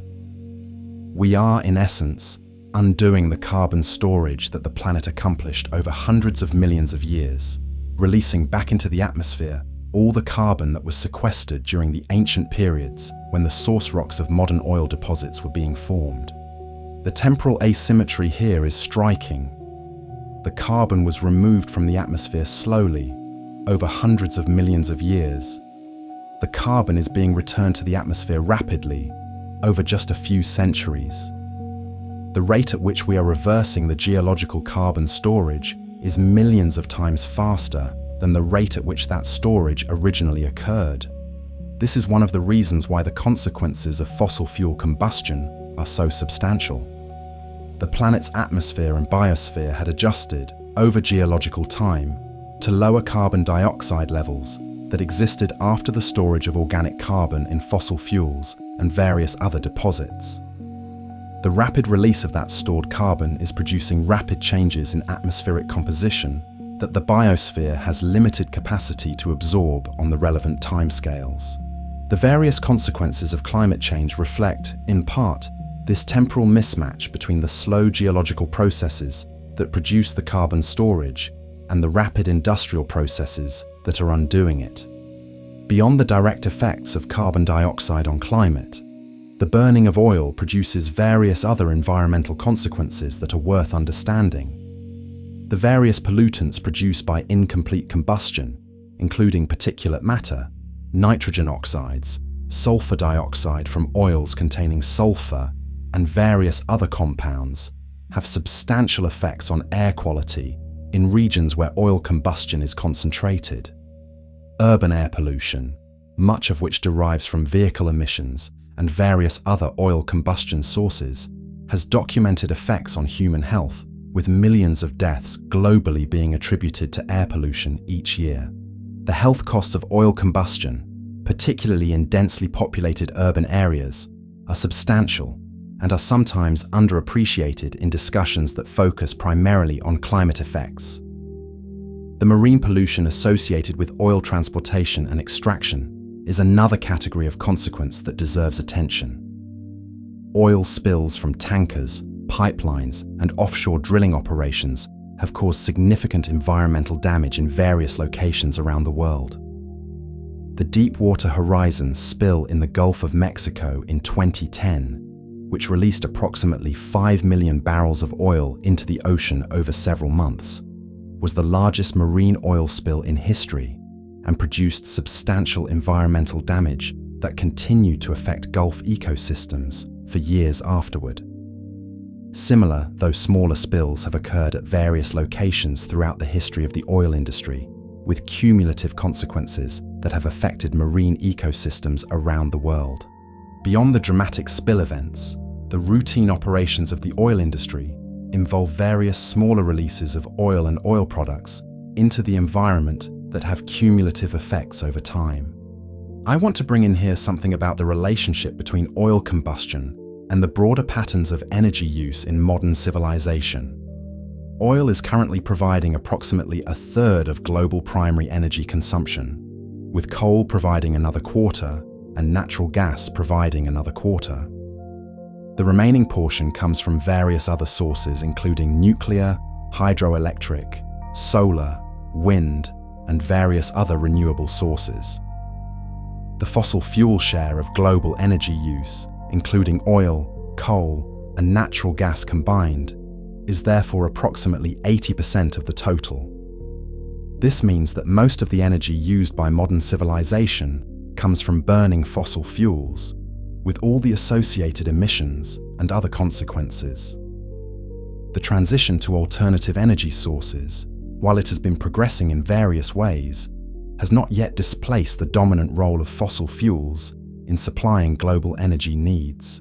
The various proposals for reducing the climate impacts of energy use generally involve some combination of using less energy overall, increasing the efficiency of energy use to get more output from a given input, and shifting from fossil fuels to alternative sources that do not produce carbon emissions. Each of these approaches has its own technical, economic, and political challenges. Using less energy requires changes in lifestyle and economic activity that have proven difficult to achieve in practice, particularly as global populations and economic aspirations have continued to grow. Increasing efficiency has produced real gains, but has often been offset by increased total consumption, as efficiency improvements have made energy use cheaper and more attractive. Shifting to alternative energy sources has been technically feasible for various applications, but has been slow in practice because of the enormous infrastructure that has been built around fossil fuels and the cost differentials between established fossil fuel technologies and newer alternatives. The pace of the various transitions in energy use will substantially shape what the next century looks like. If the transitions occur rapidly, the worst potential consequences of climate change might be avoided. If they occur slowly, more severe consequences become more likely. The specific pace will depend on various factors, including technological developments, policy choices, economic conditions, and various other considerations that are difficult to predict in advance. The current trajectory, while it includes substantial investment in alternative energy sources, has not yet produced the rapid reduction in fossil fuel use that would be needed to substantially limit the cumulative effects of past and ongoing emissions. The future remains genuinely uncertain, with various possible trajectories all being possible, depending on how the various factors play out over the coming decades. There is one more aspect of oil combustion that I want to address: the materials produced from oil that are not burned, including the various plastics and other petrochemical products, also have environmental consequences that are worth understanding. The total quantity of plastic produced globally has been growing rapidly for decades, with billions of tons of plastic having been manufactured over the past century. Most of this plastic still exists in some form, either in active use, in landfills, or as waste in various environments. The accumulation of plastic waste in oceans, in particular, has become a substantial environmental concern, with microplastic particles being found in essentially all marine environments and various consequences for marine life being documented. The relationship between oil and plastic means that the rise of the modern oil industry has produced not just the climate effects of combustion, but also the accumulation of vast quantities of synthetic materials that did not exist before the industry developed, and that will persist in the environment for very long periods. So as you continue to drift, hold this image in your mind. The atmosphere of the planet, with its specific composition of various gases, that has been changing in measurable ways over the past 2 centuries as a result of human activities. Carbon dioxide, in particular, has been steadily increasing as the result of billions of acts of combustion occurring around the world every day. Each individual act of combustion releases a small quantity of carbon dioxide into the atmosphere. Cars driving on roads, aircraft flying overhead, furnaces heating buildings, power plants generating electricity, factories running their operations. Each act is small in itself. The cumulative effect across billions of human beings and their various activities is substantial. The atmosphere is being changed, gradually but steadily, by the cumulative consequences of all this combustion. The carbon that had been stored in the ground for hundreds of millions of years is being returned to the atmosphere within the span of a few human generations. The consequences of this returning for the climate and for the biosphere will play out over the coming centuries and millennia. They will affect the lives of every future human being and the lives of every other living organism on the planet. Tonight, like every night, the combustion continues. The atmosphere continues to change.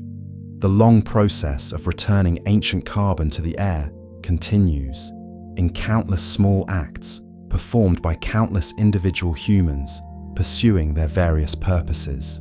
The cumulative effect builds up, slowly but steadily, with consequences that will continue to unfold long after any specific decisions about energy use are made.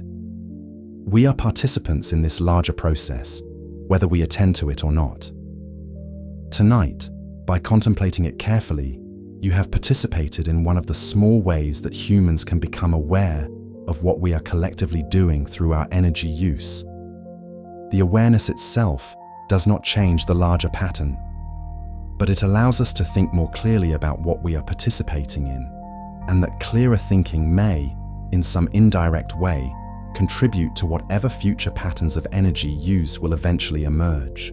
Tonight, I want to take you into the question of how oil has shaped the actual texture of daily life in modern civilization, because the influence is far more pervasive than most people recognize when they think about oil primarily as fuel for cars or heating.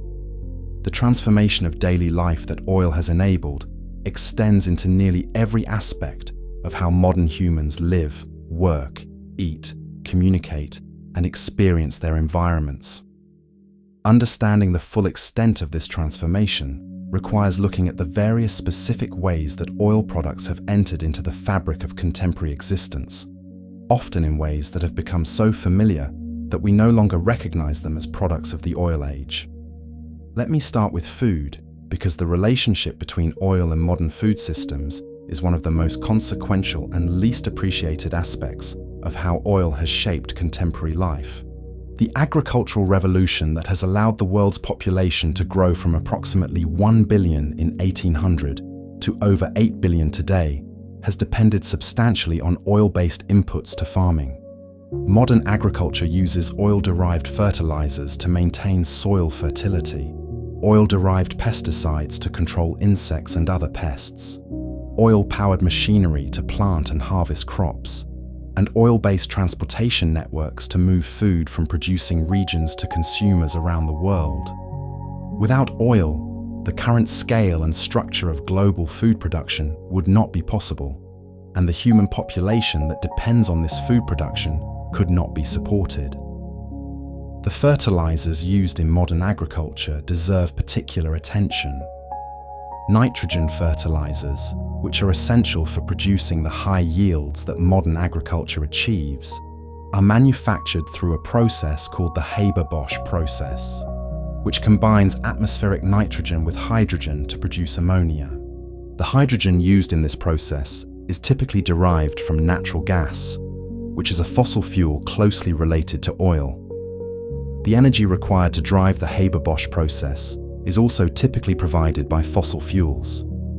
Approximately 1 to 2% of global energy consumption goes into producing nitrogen fertilizers, with the resulting fertilizers being responsible for feeding approximately half of the world's current population. The dependence on fossil fuels for fertilizer production means that the food supply for billions of people is directly tied to continued access to oil and natural gas in ways that are not always recognized in discussions about energy systems. The mechanization of agriculture is another major way that oil has transformed food production. Before the introduction of oil-powered farm machinery, agriculture required enormous quantities of human and animal labor, with substantial portions of every population working in food production. The introduction of tractors, combines, and various other oil-powered equipment dramatically reduced the labor required for farming, allowing the majority of the population in developed countries to leave agriculture and pursue other occupations. The current situation, in which only a small percentage of the population in developed countries works in agriculture while still producing far more food than was previously possible, is a direct consequence of oil-powered mechanization. The labor productivity gains from agricultural mechanization have been among the most consequential economic developments in human history, and they have depended fundamentally on the availability of cheap oil for the powered equipment. The transportation of food across long distances, which has made it possible for consumers in any region to access foods produced anywhere in the world, has similarly depended on oil. Trucks, trains, ships, and aircraft moving food around the world all run on oil-derived fuels. The global food supply chain that delivers fresh produce from one continent to another, that allows seasonal foods to be available year-round through transportation from regions where the appropriate growing seasons occur, that enables the specific dietary patterns of modern consumers in various countries, all depends on continuous availability of oil for transportation. Without this transportation, food consumption patterns would necessarily revert to more local sources, with the dietary variety and seasonal independence that modern consumers take for granted no longer being available. I want to bring in here a thought experiment that I think illustrates the depth of oil's integration into modern life. Imagine that all oil-based products and oil-powered processes were suddenly unavailable. What would happen? The immediate effects would be obvious. Vehicles would stop running, air travel would cease, heating systems that depend on oil or natural gas would stop functioning. But beyond these obvious effects, the consequences would extend through nearly every aspect of daily life. Food production and distribution would collapse, with most current populations being unable to access adequate food. Medical systems would lose access to numerous oil-derived materials and would lose the transportation networks needed to deliver care. Communications would be disrupted as the electronic systems that depend on plastic components could not be maintained or replaced. The basic infrastructure of modern civilization, from the roads paved with asphalt to the plastic pipes that carry water, would gradually deteriorate without the ability to maintain or replace oil-based components. Most modern medications would cease to be available. Most modern textiles, including the synthetic fibers in clothing and various other applications, would become unavailable. The cumulative effect would be a collapse of modern civilization back to something much closer to the pre-industrial era, with associated dramatic reductions in human population and quality of life for the surviving populations. This thought experiment is not a prediction. It is a way of illuminating how thoroughly modern life depends on oil. The dependence is so pervasive that we rarely notice it because it has become invisible through familiarity. We notice the gasoline we put in our cars because we pay for it directly, and the act of filling up is a discrete event. We do not notice the plastic in the device we are using to listen to this audio, the petrochemical components in our clothing, the oil-based materials in the paint on our walls, the lubricants that allow various mechanical systems to function, the asphalt under the roads we travel on, the synthetic rubber in the tires of those roads, and countless other oil-derived materials that surround us at every moment. The thought experiment helps reveal how deeply oil has been woven into the fabric of contemporary existence in ways that we have become so accustomed to that we have stopped noticing them. Let me focus specifically on plastics, because the rise of plastic as a ubiquitous material is one of the most striking aspects of how oil has transformed daily life. Plastics, in their modern form, were essentially developed during the 20th century, with the first synthetic plastics being created in the early 1900s, and the major expansion of plastic production occurring after the Second World War. The growth of plastic production has been remarkable. Annual global plastic production was approximately 1.5 million tons in 1950. By 2020, it had grown to over 400 million tons. The cumulative quantity of plastic produced since the beginning of the industry exceeds 8 billion tons. Most of this plastic still exists in some form, either in active use or as waste in various environments. The properties of plastic that make it so useful are also the properties that make it persistent in the environment. Plastics are designed to resist decay, which is what makes them useful for packaging, containers, and various long-lasting applications. But the same resistance to decay means that plastic waste persists in the environment for very long periods, with various estimates suggesting that typical plastic items will persist for hundreds to thousands of years before fully degrading. The accumulation of plastic waste in landfills, in oceans, in soils, and in various other environments has become one of the major environmental concerns of recent decades. Microplastic particles, the small fragments that plastic items eventually break down into, have been found in essentially every environment that has been studied, including the deepest ocean trenches, the highest mountain peaks, the most remote Arctic and Antarctic regions, and the tissues of nearly every species that has been examined, including humans. The presence of microplastics in human bodies has been documented in recent research, with the particles being found in blood, in various organs, in placental tissue, and in essentially every part of the body that has been examined. The health implications of this microplastic accumulation are still being studied and are not fully understood, but the general fact that nearly every modern human carries some quantity of plastic particles in their body represents a significant change from the situation before the plastic age. The biological consequences of this widespread plastic distribution will continue to be investigated for decades, and the eventual implications are not yet clear. The aesthetic and experiential consequences of the plastic age are also worth noting. Modern environments are saturated with synthetic materials in ways that would have been unthinkable before the 20th century. The colors, textures, sounds, and smells of contemporary environments include enormous quantities of synthetic inputs that simply did not exist in the pre-plastic world.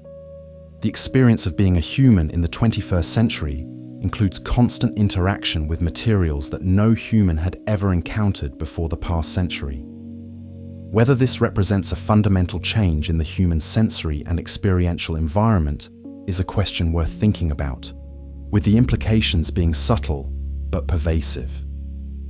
I want to address now the relationship between oil and modern medicine, because the medical applications of petroleum-derived materials are among the most consequential and least appreciated aspects of how oil has shaped contemporary life. Modern medicine depends heavily on plastics for various essential applications, including syringes, intravenous tubing, surgical equipment, medication packaging, prosthetic devices, and countless other items that are now standard in medical practice. Before the development of medical plastics in the mid-20th century, many of these applications were either much more difficult or impossible. The single-use disposable medical items that have transformed sanitation in healthcare were not possible before plastics, and the prevention of infection that these disposable items have enabled has been one of the major contributors to improved medical outcomes over the past century. Beyond the direct use of plastics, modern pharmaceuticals depend on petroleum-derived raw materials for the synthesis of many medications. The chemical industry that produces pharmaceutical ingredients uses oil and natural gas as feedstocks for various synthesis processes, with many specific medications being derived ultimately from petroleum sources. The development of modern pharmaceuticals, which has dramatically extended human lifespans and improved health outcomes for billions of people, has therefore depended substantially on access to petroleum as a raw material for the chemical industry. The connection between oil and medicine is therefore much deeper than just the use of plastics for medical equipment, extending into the very molecules that constitute modern medications. The clothing and textile industry has been similarly transformed by oil. Synthetic fibers, including polyester, nylon, acrylic, and various other materials, are derived from petroleum. Modern clothing typically contains substantial proportions of these synthetic fibers, with pure cotton or wool garments being relatively expensive luxuries compared to the synthetic and synthetic blend alternatives that have become standard. The properties of synthetic fibers, including their durability, ease of cleaning, color stability, and various other characteristics, have made them widely preferred over natural fibers for many applications. The cost reductions that synthetic fibers have enabled have made clothing accessible to populations that would not have been able to afford comparable garments made from natural fibers alone. The transformation of the clothing industry through synthetic fibers has been one of the major consumer-level transformations enabled by oil. There is one more aspect of oil's integration into daily life that I want to address. The energy embedded in essentially every product of modern civilization, even products that do not directly use oil-based materials, includes substantial inputs of oil energy through the manufacturing processes, transportation, and various other activities that go into producing the final product. The bread you eat embeds energy from the diesel fuel that powered the tractor that planted the wheat, the natural gas that produced the fertilizer that grew the wheat, the diesel fuel that powered the combine that harvested the wheat, the fuel that powered the trucks and trains that moved the wheat to the mill, the energy that operated the mill and the bakery, the fuel that delivered the finished bread to the store where you bought it. Each step in the food production and distribution chain involves energy inputs, and most of those energy inputs still come from oil and natural gas. The total energy embedded in any given consumer product, including the energy used in producing the raw materials and components, and in the various manufacturing and distribution steps, is often substantial. Modern consumer life involves constant interaction with products that contain substantial embedded energy from fossil fuel sources, even when the products themselves do not appear to be directly fuel-related. So as you continue to drift, Hold this image in your mind. Your own home or wherever you happen to be tonight, with all its contents being looked at carefully for their connections to oil. The walls contain paints and finishes derived from petrochemicals. The floor is covered with materials that include synthetic components. The furniture incorporates synthetic foams, plastic parts, and synthetic upholstery materials. The clothing in the closets is largely composed of synthetic fibers. The kitchen contains plastic containers, plastic appliances, plastic-coated cookware, and various foods that came through oil-dependent supply chains. The bathroom contains plastic plumbing components, plastic packaging for various toiletries, and synthetic ingredients in many of the products. The electronics throughout the home incorporate plastic housings, plastic insulation, and various oil-derived components. The various medications in the medicine cabinet were manufactured from petroleum-derived ingredients. Even the building itself, in most modern structures, includes substantial petroleum-derived materials in its insulation, roofing, plumbing, and various other components. The whole environment in which you spend your daily life is saturated with oil-derived materials in ways that go far beyond the obvious fuel uses. You exist, in your specific moment of consciousness, within a material environment that has been substantially constructed from the transformed remains of ancient organisms whose bodies became, through hundreds of millions of years of geological processes, the substance that modern industry has shaped into the various objects of your daily life. The connection between deep biological history and the present moment of your existence is mediated through oil in ways that are pervasive but rarely noticed. Tonight, as you let yourself drift towards sleep, the saturation of your environment with oil-derived materials persists. The mattress you may be sleeping on probably contains synthetic foams or fibers. The clothing you may be wearing is probably partly synthetic. The walls around you are probably painted with oil-derived finishes. The whole environment is a product of the oil age in ways that have become so familiar that we no longer notice them, but that are nonetheless real features of the world we inhabit. The depths beneath modern civilization contain quantities of oil that have been measured, estimated, and debated for over a century. And the question of how much oil remains to be extracted is genuinely interesting, because the answer has substantial implications for the future of industrial society. The estimates of recoverable oil reserves have varied dramatically over time, with various predictions about when oil production would peak and decline being made repeatedly throughout the history of the modern oil industry. Some of these predictions have been spectacularly wrong. Others have proven roughly accurate. The current state of knowledge about how much oil remains accessible is more complex than the simple narratives often suggest. The basic concept of proven reserves refers to the quantities of oil that have been identified through exploration and that can be commercially extracted with current technology under current economic conditions. Proven reserves are a moving target, with the specific quantities changing as new deposits are discovered, as technology improves to allow extraction of previously inaccessible deposits, and as economic conditions change to make different deposits more or less viable. The global proven reserves figure is currently approximately 1.5 to 1.75 trillion barrels, depending on the specific estimates being used. At current rates of consumption, which are approximately 100 million barrels per day, or 36.5 billion barrels per year, this would suggest something like 40 to 50 years of remaining production if current extraction rates were maintained. The simple calculation of dividing proven reserves by current consumption to determine remaining years of supply is, however, substantially misleading.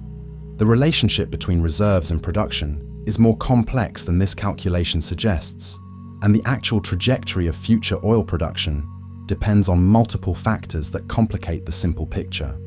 First, proven reserves understate the total oil that exists underground, because they only include deposits that have been positively identified and that can be commercially extracted under current conditions. Additional oil exists in various forms that are either not yet discovered, not yet commercially extractable, or both. The category of resources, as distinct from reserves, refers to oil that is known or suspected to exist, but that is not currently counted as commercial reserves. The total resources are substantially larger than proven reserves, though the specific quantities are uncertain and depend on various estimates that involve significant judgment about what is likely to exist. Second, the technologies for finding and extracting oil have continued to improve over time, with previously inaccessible deposits becoming accessible as techniques have advanced. The development of hydraulic fracturing and horizontal drilling, which we discussed earlier, has dramatically expanded the recoverable reserves in various regions, particularly in the United States. The conventional reserves of the Middle East are also being supplemented by various unconventional sources around the world, including the oil sands of Canada and the heavy oil deposits of Venezuela. The total recoverable oil is therefore likely larger than the current proven reserves figure suggests, with the specific amount depending on future technological developments and economic conditions. Third, the rate of oil production is not solely determined by the size of reserves, but also by the rate at which oil can be extracted from those reserves and by economic factors that affect investment in production. Even with large reserves, production rates can decline if investment in extraction infrastructure is inadequate, if the easier to extract deposits are depleted and replaced by harder to extract sources, or if various political and economic factors disrupt the industry. The peak oil concept, which has been discussed for decades, refers to the point at which the maximum rate of oil extraction is achieved, after which production declines regardless of how much oil remains underground. The timing of peak oil has been predicted repeatedly throughout the history of the oil industry, with most predictions having been wrong about the specific timing. The basic concept remains valid, however, since oil reserves are finite and production must eventually peak and decline. The specific timing of when this will occur is uncertain and depends on the various factors that affect production rates. The history of peak oil predictions is itself instructive. M. King Hubbert, an American geologist, famously predicted in 1956 that American oil production would peak in approximately 1970. His prediction proved roughly accurate, with American conventional oil production peaking in 1970 at approximately 10 million barrels per day before beginning a long decline. Hubbert's success with the American prediction led to various attempts to apply the same methodology to global oil production, with predictions that global peak oil would occur sometime in the early 21st century. These predictions proved less accurate, in part because the development of unconventional oil sources, particularly American shale oil, substantially extended global production beyond what conventional analysis would have suggested. American oil production, which had appeared to be in long-term decline, dramatically increased starting around 2010 and reached new highs that exceeded the previous peak of 1970. The peak oil concept remains valid in principle, but the specific timing has proven difficult to predict because of the various factors that affect extraction and the unexpected emergence of new sources. The question of how long oil will remain abundant and affordable is therefore difficult to answer with precision. Most analysts agree that oil production will eventually peak and decline, but the specific timing remains uncertain. Some scenarios suggest that production will continue to grow for several more decades before beginning to decline. Other scenarios suggest that peak production may occur within the next decade or two.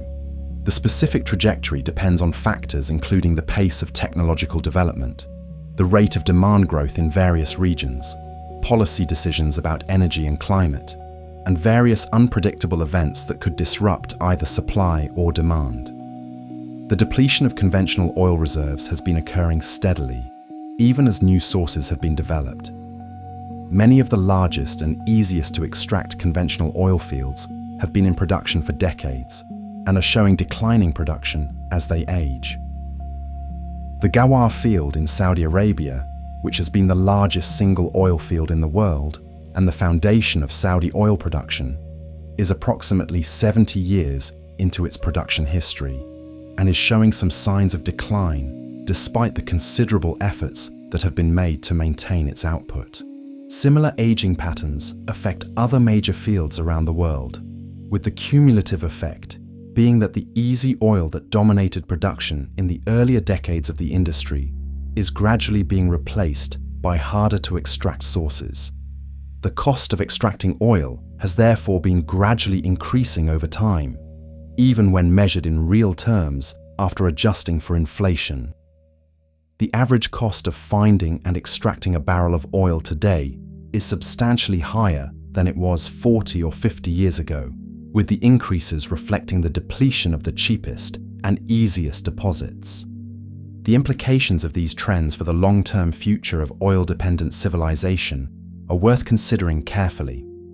If oil becomes substantially more expensive to extract over the coming decades, the economic implications for societies that depend heavily on oil would be significant. The transitions to alternative energy sources that are currently being pursued for climate reasons would likely accelerate if oil became more expensive for purely economic reasons, with the cost differentials between oil-based and alternative energy systems shifting in favor of the alternatives.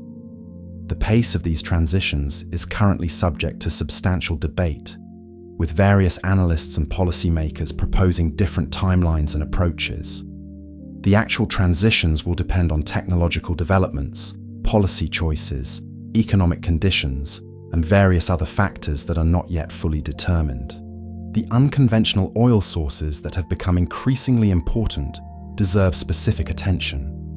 The oil sands of Canada, primarily in Alberta, contain enormous quantities of heavy oil mixed with sand and water in shallow deposits that can be extracted through mining operations.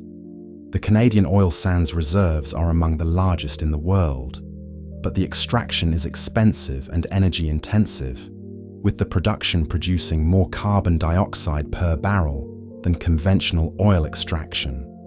The Venezuelan heavy oil deposits similarly contain enormous quantities of oil that requires special techniques to extract economically. The shale oil deposits that have been developed in the United States and elsewhere through hydraulic fracturing represent another category of unconventional oil that has substantially expanded recoverable reserves, but at higher costs and with various environmental concerns. The shift from conventional to unconventional oil sources, which has been ongoing for several decades, represents a fundamental change in the economics and environmental footprint of oil production, with implications that are still being worked out. The political and economic implications of changing oil supply patterns are substantial. The increase in American oil production through fracking has reduced American dependence on imported oil and has shifted the geopolitics of energy in ways that are still being analyzed. The growth of unconventional production in various regions has reduced the leverage that traditional oil exporters have had in global markets, with substantial consequences for various oil-producing economies. The future patterns of oil production and consumption will continue to shape international relations in ways that depend on the specific trajectories of various producing and consuming regions. The relationship between oil reserves and prices is itself complex. When oil prices are high, expensive unconventional sources become economically viable, increasing supply and potentially reducing prices. When oil prices are low, expensive sources become uneconomical and production declines, potentially supporting higher prices. The market dynamics produce cycles of expansion and contraction in production that have characterized the industry throughout its history. The future of these cycles depends on the balance between the depletion of cheaper conventional sources and the development of more expensive unconventional sources, with the overall trajectory being toward higher production costs, but with significant variations along the way. The question of how to think about oil reserves in the context of climate change adds another dimension to the analysis. Even if substantial oil reserves remain underground, the climate implications of extracting and burning all of them would be substantial. The concept of unburnable carbon refers to the fossil fuel reserves that would need to remain unextracted in order to limit climate change to manageable levels. Various analyses have suggested that a substantial portion of currently identified fossil fuel reserves, including significant portions of oil reserves, would need to remain underground to meet various climate goals. The economic and political implications of leaving substantial reserves unextracted are significant, particularly for countries and companies whose economic positions depend on those reserves being eventually monetized. The tensions between the economic interests of fossil fuel producers and the climate imperatives that argue for leaving reserves underground are likely to be one of the major political issues of the coming decades. Look, before we move toward closing, hold this in mind. The vast quantities of oil that remain underground around the world, in conventional reservoirs that have been identified through exploration, in unconventional formations that are increasingly being developed, in still undiscovered deposits that future exploration may reveal. The total quantity is enormous by any human measure, far exceeding what any individual could consume in many lifetimes. Yet the cumulative consumption of global civilization, with its billions of consumers and its constantly running industrial systems, is also enormous, and the cumulative consumption is gradually drawing down the underground reserves. The relationship between the vast scale of the reserves and the vast scale of the consumption produces a situation that is genuinely uncertain. Whether the reserves will support continued consumption for decades or for centuries, whether the transitions to alternative sources will occur because of resource limits, or because of climate concerns, or because of economic shifts, whether the future of human civilization will be primarily shaped by abundant oil or by oil scarcity, or by deliberate decisions to leave oil underground, is genuinely not yet determined.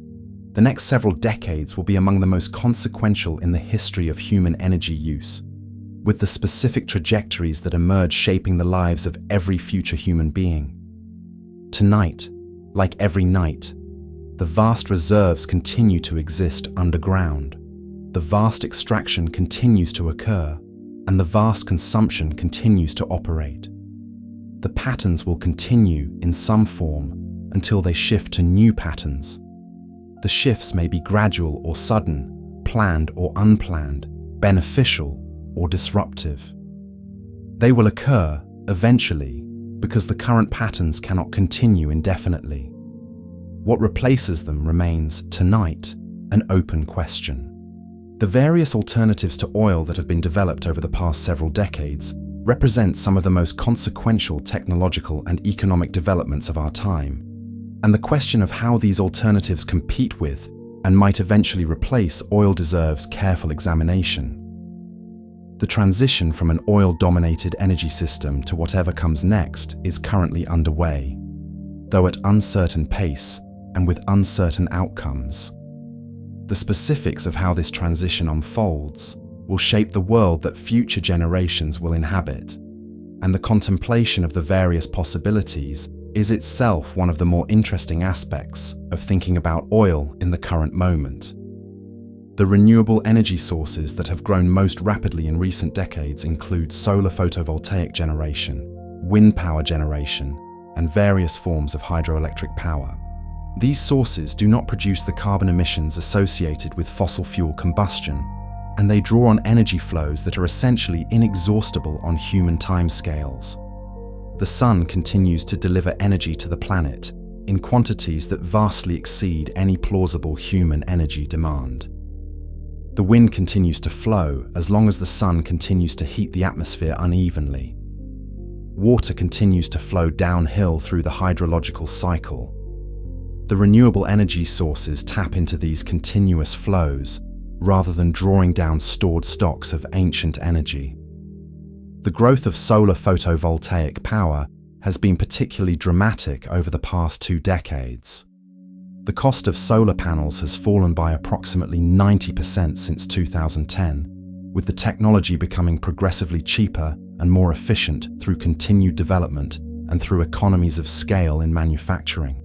Solar generation that was prohibitively expensive a generation ago is now competitive with or cheaper than fossil fuel generation in many applications. The cumulative global installed solar capacity has grown from essentially zero in 2000 to over 1,000 gigawatts by 2022, with continued rapid growth expected. The transformation of the solar industry from a marginal niche to a major contributor to global electricity generation represents one of the most rapid technological transitions in modern industrial history. Wind power has followed a similar trajectory of dramatic cost reductions and rapid growth. Modern wind turbines, particularly the large offshore installations, can generate electricity at costs competitive with fossil fuel alternatives in many situations. Global installed wind capacity has grown from less than 20 gigawatts in 2000 to over 800 gigawatts by 2022, with continued growth expected. The combination of solar and wind generation, with their declining costs and rapidly growing deployment, is gradually transforming the global electricity sector, with various countries achieving significant percentages of their electricity generation from these renewable sources. The challenges of renewable energy systems are real, but increasingly addressable. The intermittency of solar and wind generation, with the resources varying with weather and time of day, has traditionally been considered a fundamental limitation. The development of battery storage technology, however, has made it increasingly practical to store renewable energy when it is abundant and to dispatch it when it is needed. The cost of lithium-ion batteries has fallen approximately 90% over the past decade, with continued declines expected. The combination of renewable generation with battery storage produces dispatchable energy systems that can compete with fossil fuel generation in increasingly large portions of the energy economy. The transition of the transportation sector from oil-based fuels to alternatives is somewhat behind the electricity sector, but is also accelerating. Electric vehicles have grown from a marginal niche to a significant portion of new vehicle sales in many markets, with continued rapid growth expected. The cost of electric vehicle batteries has been the primary determinant of electric vehicle economics, and the continued cost declines are making electric vehicles increasingly competitive with conventional vehicles on price, as well as on operating costs. Various analysts now project that electric vehicles will achieve cost parity with conventional vehicles within a few years, after which the economic case for electric vehicles will be straightforward, and the transition will likely accelerate dramatically. The implications of widespread electric vehicle adoption for oil demand are substantial. Transportation accounts for approximately 60% of global oil consumption, with the largest portion going to passenger vehicles, and the remainder to trucks, aviation, shipping, and other transportation uses. If passenger vehicles transition substantially to electric power over the coming decades, the largest single use of oil would decline significantly. The aviation and shipping sectors are more difficult to electrify because of the energy density requirements, but various alternative fuels including hydrogen, synthetic fuels produced from renewable energy, and various biofuels are being developed to address these applications. The transition to alternatives is therefore proceeding at different rates in different transportation sectors, with passenger vehicles being the most rapidly transformed and the heavier transportation modes being slower to change. The petrochemical industry, which uses oil as a raw material for producing plastics and various other materials, presents a different transition challenge. The chemical users of oil are not subject to the same emission concerns as combustion users, since the carbon in petrochemical products is largely retained in the products rather than being released to the atmosphere. However, the eventual disposal of these products can release the carbon if the products are burned, and the materials persist in the environment if they are not properly managed. The petrochemical sector has been one of the slower areas to develop alternatives to oil-based production, with various biological and synthetic alternatives being developed but generally not yet achieving the cost and performance characteristics needed to compete with conventional petrochemical production. The future of the petrochemical sector and its relationship to oil is therefore uncertain, with substantial continued oil demand for petrochemicals being projected for decades, even as combustion uses decline. The various scenarios for how the energy transition will unfold differ in their specifics, but share certain common elements. Most analysts project that global oil demand will peak at some point in the coming decades and then begin to decline. The specific timing of peak demand is debated, with some analysts projecting peak demand within the next decade and others projecting it to occur later. The pace of decline after the peak also varies across different scenarios, with some projecting rapid declines that would dramatically transform the oil industry within a few decades, and others projecting more gradual declines that would allow extended transitions. The economic implications of declining oil demand are substantial. The oil industry, which has been one of the largest and most powerful industries in the modern world, faces a future in which its core product becomes progressively less needed. The companies and countries that have depended on oil revenues will need to transition to other economic foundations, with the success of these transitions varying based on the specific situations of different actors.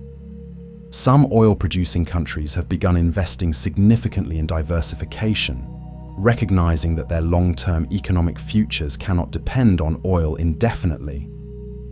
Others have been slower to recognize the transitions or have lacked the resources to invest in alternatives. The political and economic dislocations associated with declining oil revenues in various countries are likely to be significant features of the coming decades. The transitions in energy systems have implications for geopolitics that are also worth considering. The current geopolitical importance of various oil-producing regions has been a function of the global demand for their oil. As demand declines, the geopolitical importance of these regions will likely decline correspondingly, with potentially significant consequences for international relations. The countries that have been important primarily because of their oil resources may find their global standing reduced as oil becomes less central to the world economy. Conversely, countries that develop strong positions in renewable energy technologies, battery production, and other elements of the alternative energy economy may gain global influence that they did not previously have. The reshaping of global power relationships through the energy transition is one of the more consequential aspects of the coming decades, with implications for political and economic relationships among various nations. The technological developments that will shape the energy transition continue to advance. Beyond the established renewable technologies and electric vehicles, various other technologies are being developed that could play significant roles. Hydrogen, produced through electrolysis of water using renewable electricity, is being developed as a potential fuel for applications where direct electrification is difficult, including heavy transportation, industrial processes, and long-duration energy storage. Various forms of advanced nuclear power, including small modular reactors and fusion technology, are being pursued as potential additional sources of low-carbon energy. Direct air capture of carbon dioxide, which would remove existing emissions from the atmosphere, is being developed as a potential tool for managing the climate consequences of continued fossil fuel use. The specific mix of technologies that will eventually dominate the post-oil energy system is not yet determined, and various combinations are being pursued by different actors. The pace of the transition will depend on multiple factors that are interacting in complex ways. Technology development will continue to drive down costs of alternatives and make them more attractive. Policy decisions will affect the relative economics of different energy sources through carbon pricing, subsidies, regulations, and various other interventions. Investment decisions by companies and governments will determine how rapidly alternatives are deployed and how quickly fossil fuel infrastructure is retired or transformed. Public attitudes and political pressures will shape the policy environment within which the transitions occur.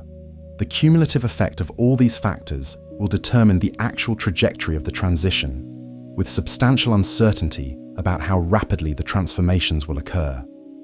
The specific role that oil will play in the energy system of 50 or 100 years from now is genuinely uncertain. In some scenarios, oil declines to a minor role within a few decades, with continued use primarily for petrochemicals and a few specialized applications. In other scenarios, oil continues to play a substantial role for longer, with the transition proceeding more gradually because of various technical, economic, and political factors. In still other scenarios, the transition becomes much more rapid as various technologies and policies align to displace oil more quickly than current projections suggest. The actual outcome will be determined by decisions and developments that are still unfolding, and the specific shape of the future energy system is not yet determined. There is a deeper question worth considering about the transition away from oil. The relationship between the modern industrial civilization and its primary energy source has been one of the defining features of the past century and a half. The patterns of life, the structures of economy, the relationships among nations, the consumer expectations of billions of people have all developed within a context shaped by abundant cheap oil. The transition to a different energy system will likely involve more than just substituting alternative energy sources for oil. It will probably involve changes in many aspects of how civilization operates, including patterns of consumption, structures of cities, modes of work and leisure, and various other features of daily life. The full implications of the transition are difficult to predict in advance, and the actual changes that occur may surprise both advocates of the transition and skeptics of it. The contemplation of this transition is one of the genuinely interesting aspects of thinking about oil in the current moment. We are participants in a transformation that may turn out to be one of the most consequential in human history, comparable in its eventual significance to the original transition from agricultural to industrial economies.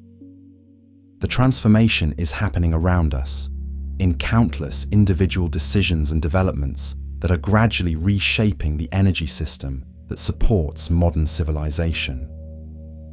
We do not yet know how the transformation will eventually conclude, but we can recognize that it is occurring and that its outcomes will shape the world that our children and grandchildren will inhabit.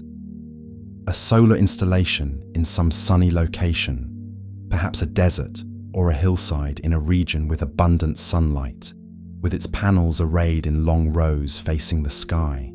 The panels are quietly converting incoming sunlight into electricity through the photovoltaic effect, with the resulting electrical current flowing through cables to inverters and then to the grid or to storage systems. The installation operates silently and without combustion, drawing on the continuous energy supply that the sun provides without requiring any fuel inputs or producing any emissions. Similar installations are being built around the world in growing numbers, gradually transforming the electricity sector from its historical dependence on combustion to a new pattern based on renewable flows. The transformation is happening, in its own quiet way, in countless locations simultaneously. Wind turbines turn in the wind, generating electricity from the moving air. Hydroelectric dams release water through turbines, generating electricity from the flowing water. Batteries store energy and release it when needed, smoothing out the variations in renewable generation and providing the dispatchable power that grids require. The whole system is gradually being built, piece by piece, in projects that individually seem modest, but that cumulatively represent a profound transformation of how human civilization powers itself.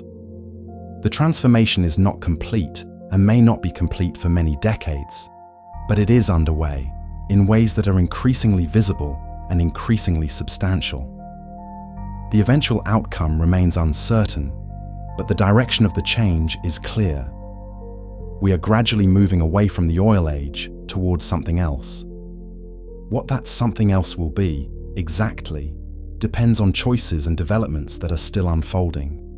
But the moving away is happening, in this very moment, in countless small ways that cumulatively are reshaping the energy foundation of modern civilization. We come now to the closing part of this long exploration, and I want to use it to draw together what we have been discovering across these many hours, and to leave you with the right kind of questions to carry into the sleep that is now, I hope, very close. The cumulative weight of everything we have examined tonight points toward a picture of oil that is far more interesting and far more genuinely significant than the casual encounter with this substance would suggest.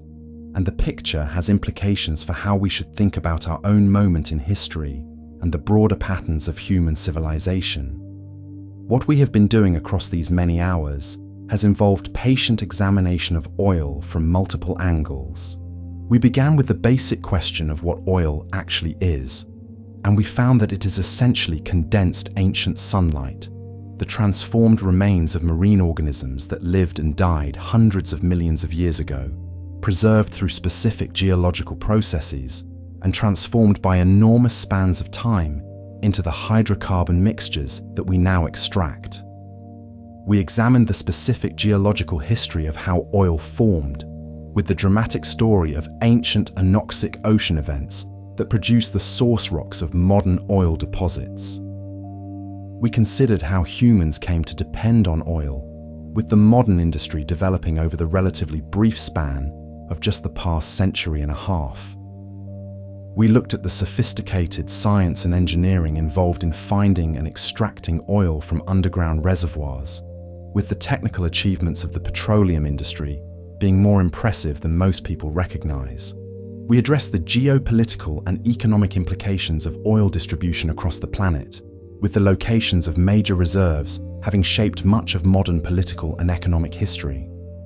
We considered what actually happens when oil is burned, including the chemistry of combustion and the cumulative consequences of all this combustion for the planet's atmosphere and climate. We explored how oil has shaped the actual texture of daily life in modern civilization, with the substance being embedded in nearly every aspect of contemporary existence in ways that we have stopped noticing through familiarity. We examined the question of how much oil remains accessible and what the future trajectory of supply and demand might look like. And we considered the various alternatives to oil that are now being developed and the transition that is currently underway toward a different energy system. Each of these topics, taken individually, is interesting. Taken together, they form a picture that deserves careful articulation. The picture is that oil has been one of the most consequential substances in the entire history of human civilization, with its discovery and use having transformed essentially every aspect of how humans live, work, and relate to each other and to the planet. The transformation occurred remarkably quickly by historical standards, with the modern oil age being just a small fraction of the total span of human existence. And the transformation may be approaching some kind of transition, with the patterns of oil-dominated civilization gradually giving way to whatever comes next. This recognition has implications worth sitting with carefully. The first implication is that we live in a genuinely exceptional moment in human history. The oil age has lasted only about a century and a half so far, which is a tiny fraction of the time that human civilization has existed, and an even tinier fraction of the time that our species has existed. The patterns of life that have developed during this brief period, with their dependence on abundant cheap energy, and the resulting transformations of how humans live, are historically unusual. We tend to take these patterns for granted because they have characterized our own lives and the lives of recent generations, but they would have been unimaginable to most of our ancestors and may well be unrepeatable for our descendants if the transition to alternative energy systems unfolds as many analysts project. The second implication is that our relationship with oil involves a remarkable temporal asymmetry. The substance took hundreds of millions of years to form through specific geological processes, and we are using it up within the span of just a few generations. The accumulated stock of ancient sunlight that the planet built up over geological time is being drawn down at a pace that vastly exceeds any reasonable rate of replenishment. This is, in some sense, a one-time inheritance that the planet has provided to human civilization, and we are spending that inheritance with extraordinary speed. The question of what comes after this spending is complete, or what comes when the spending becomes too expensive or too damaging to continue, is one of the defining questions of our historical moment. The third implication concerns the relationship between oil and the basic patterns of modern existence. The cheap energy and abundant materials that oil has provided have shaped not just our energy systems, but our entire way of life.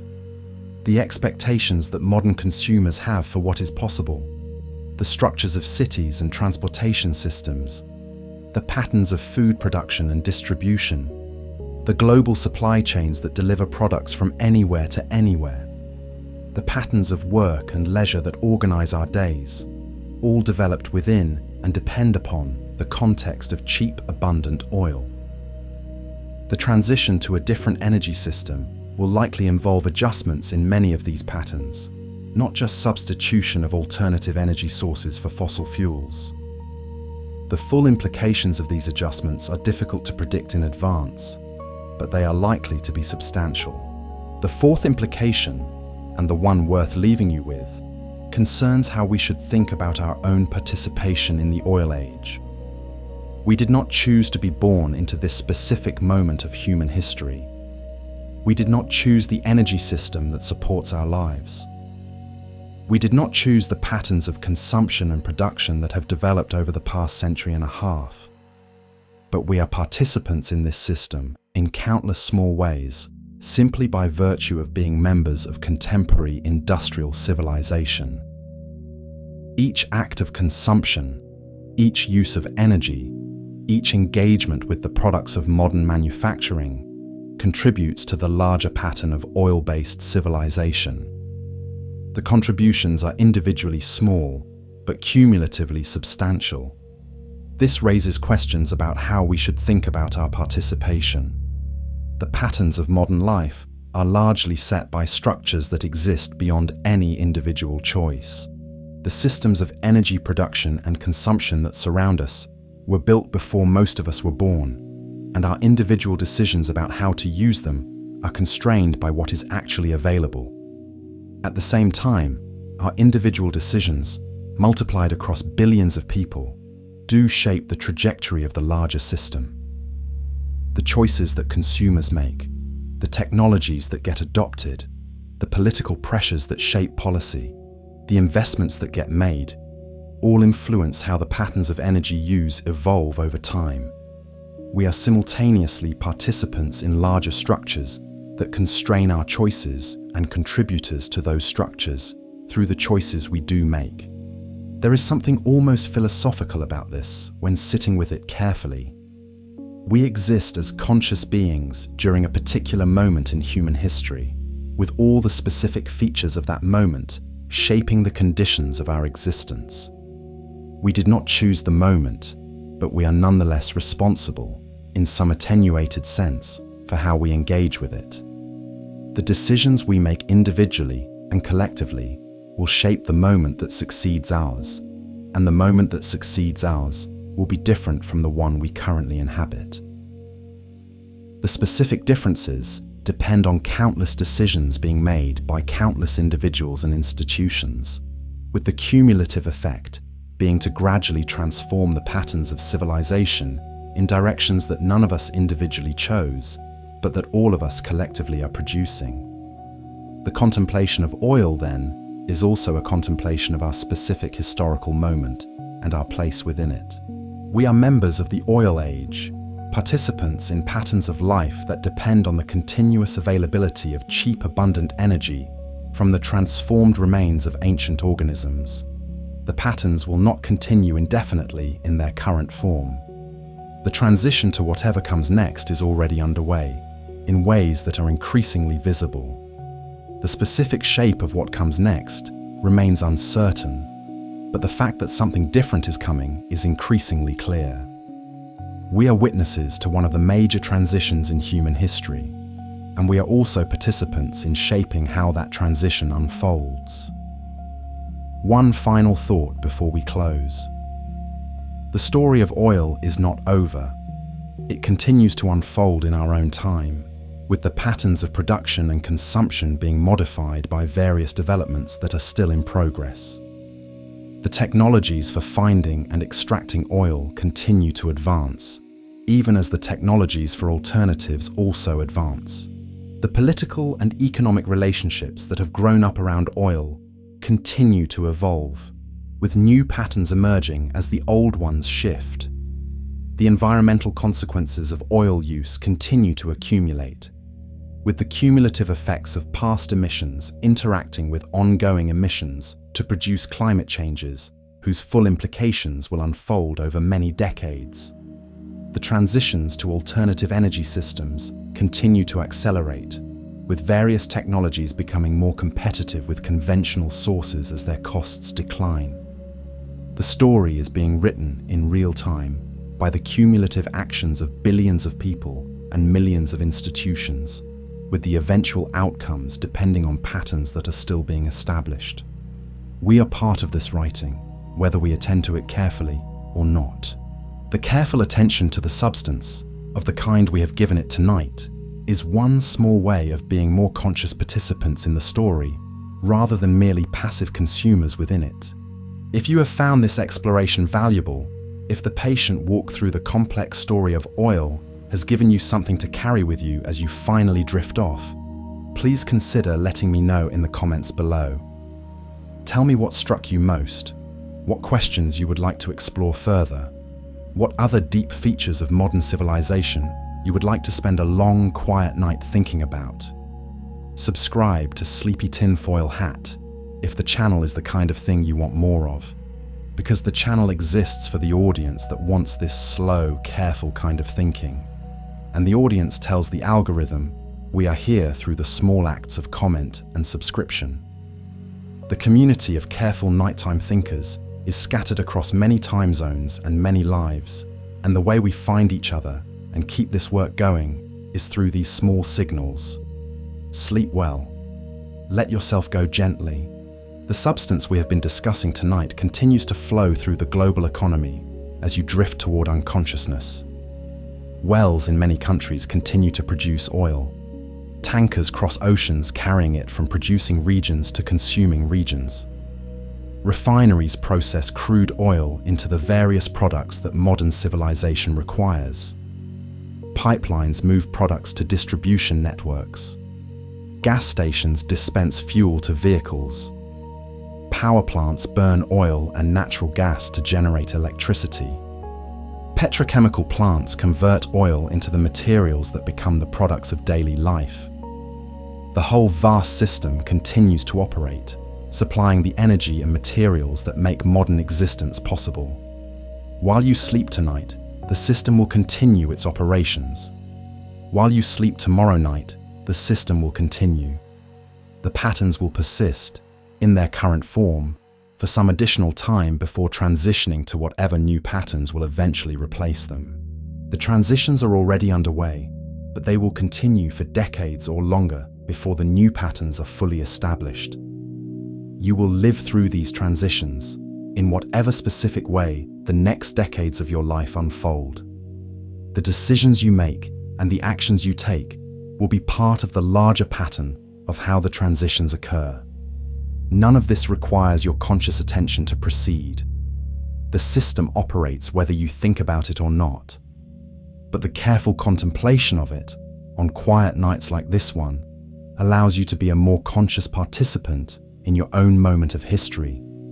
And the consciousness itself is one of the small ways that we can engage meaningfully with the strange and consequential time in which we happen to exist.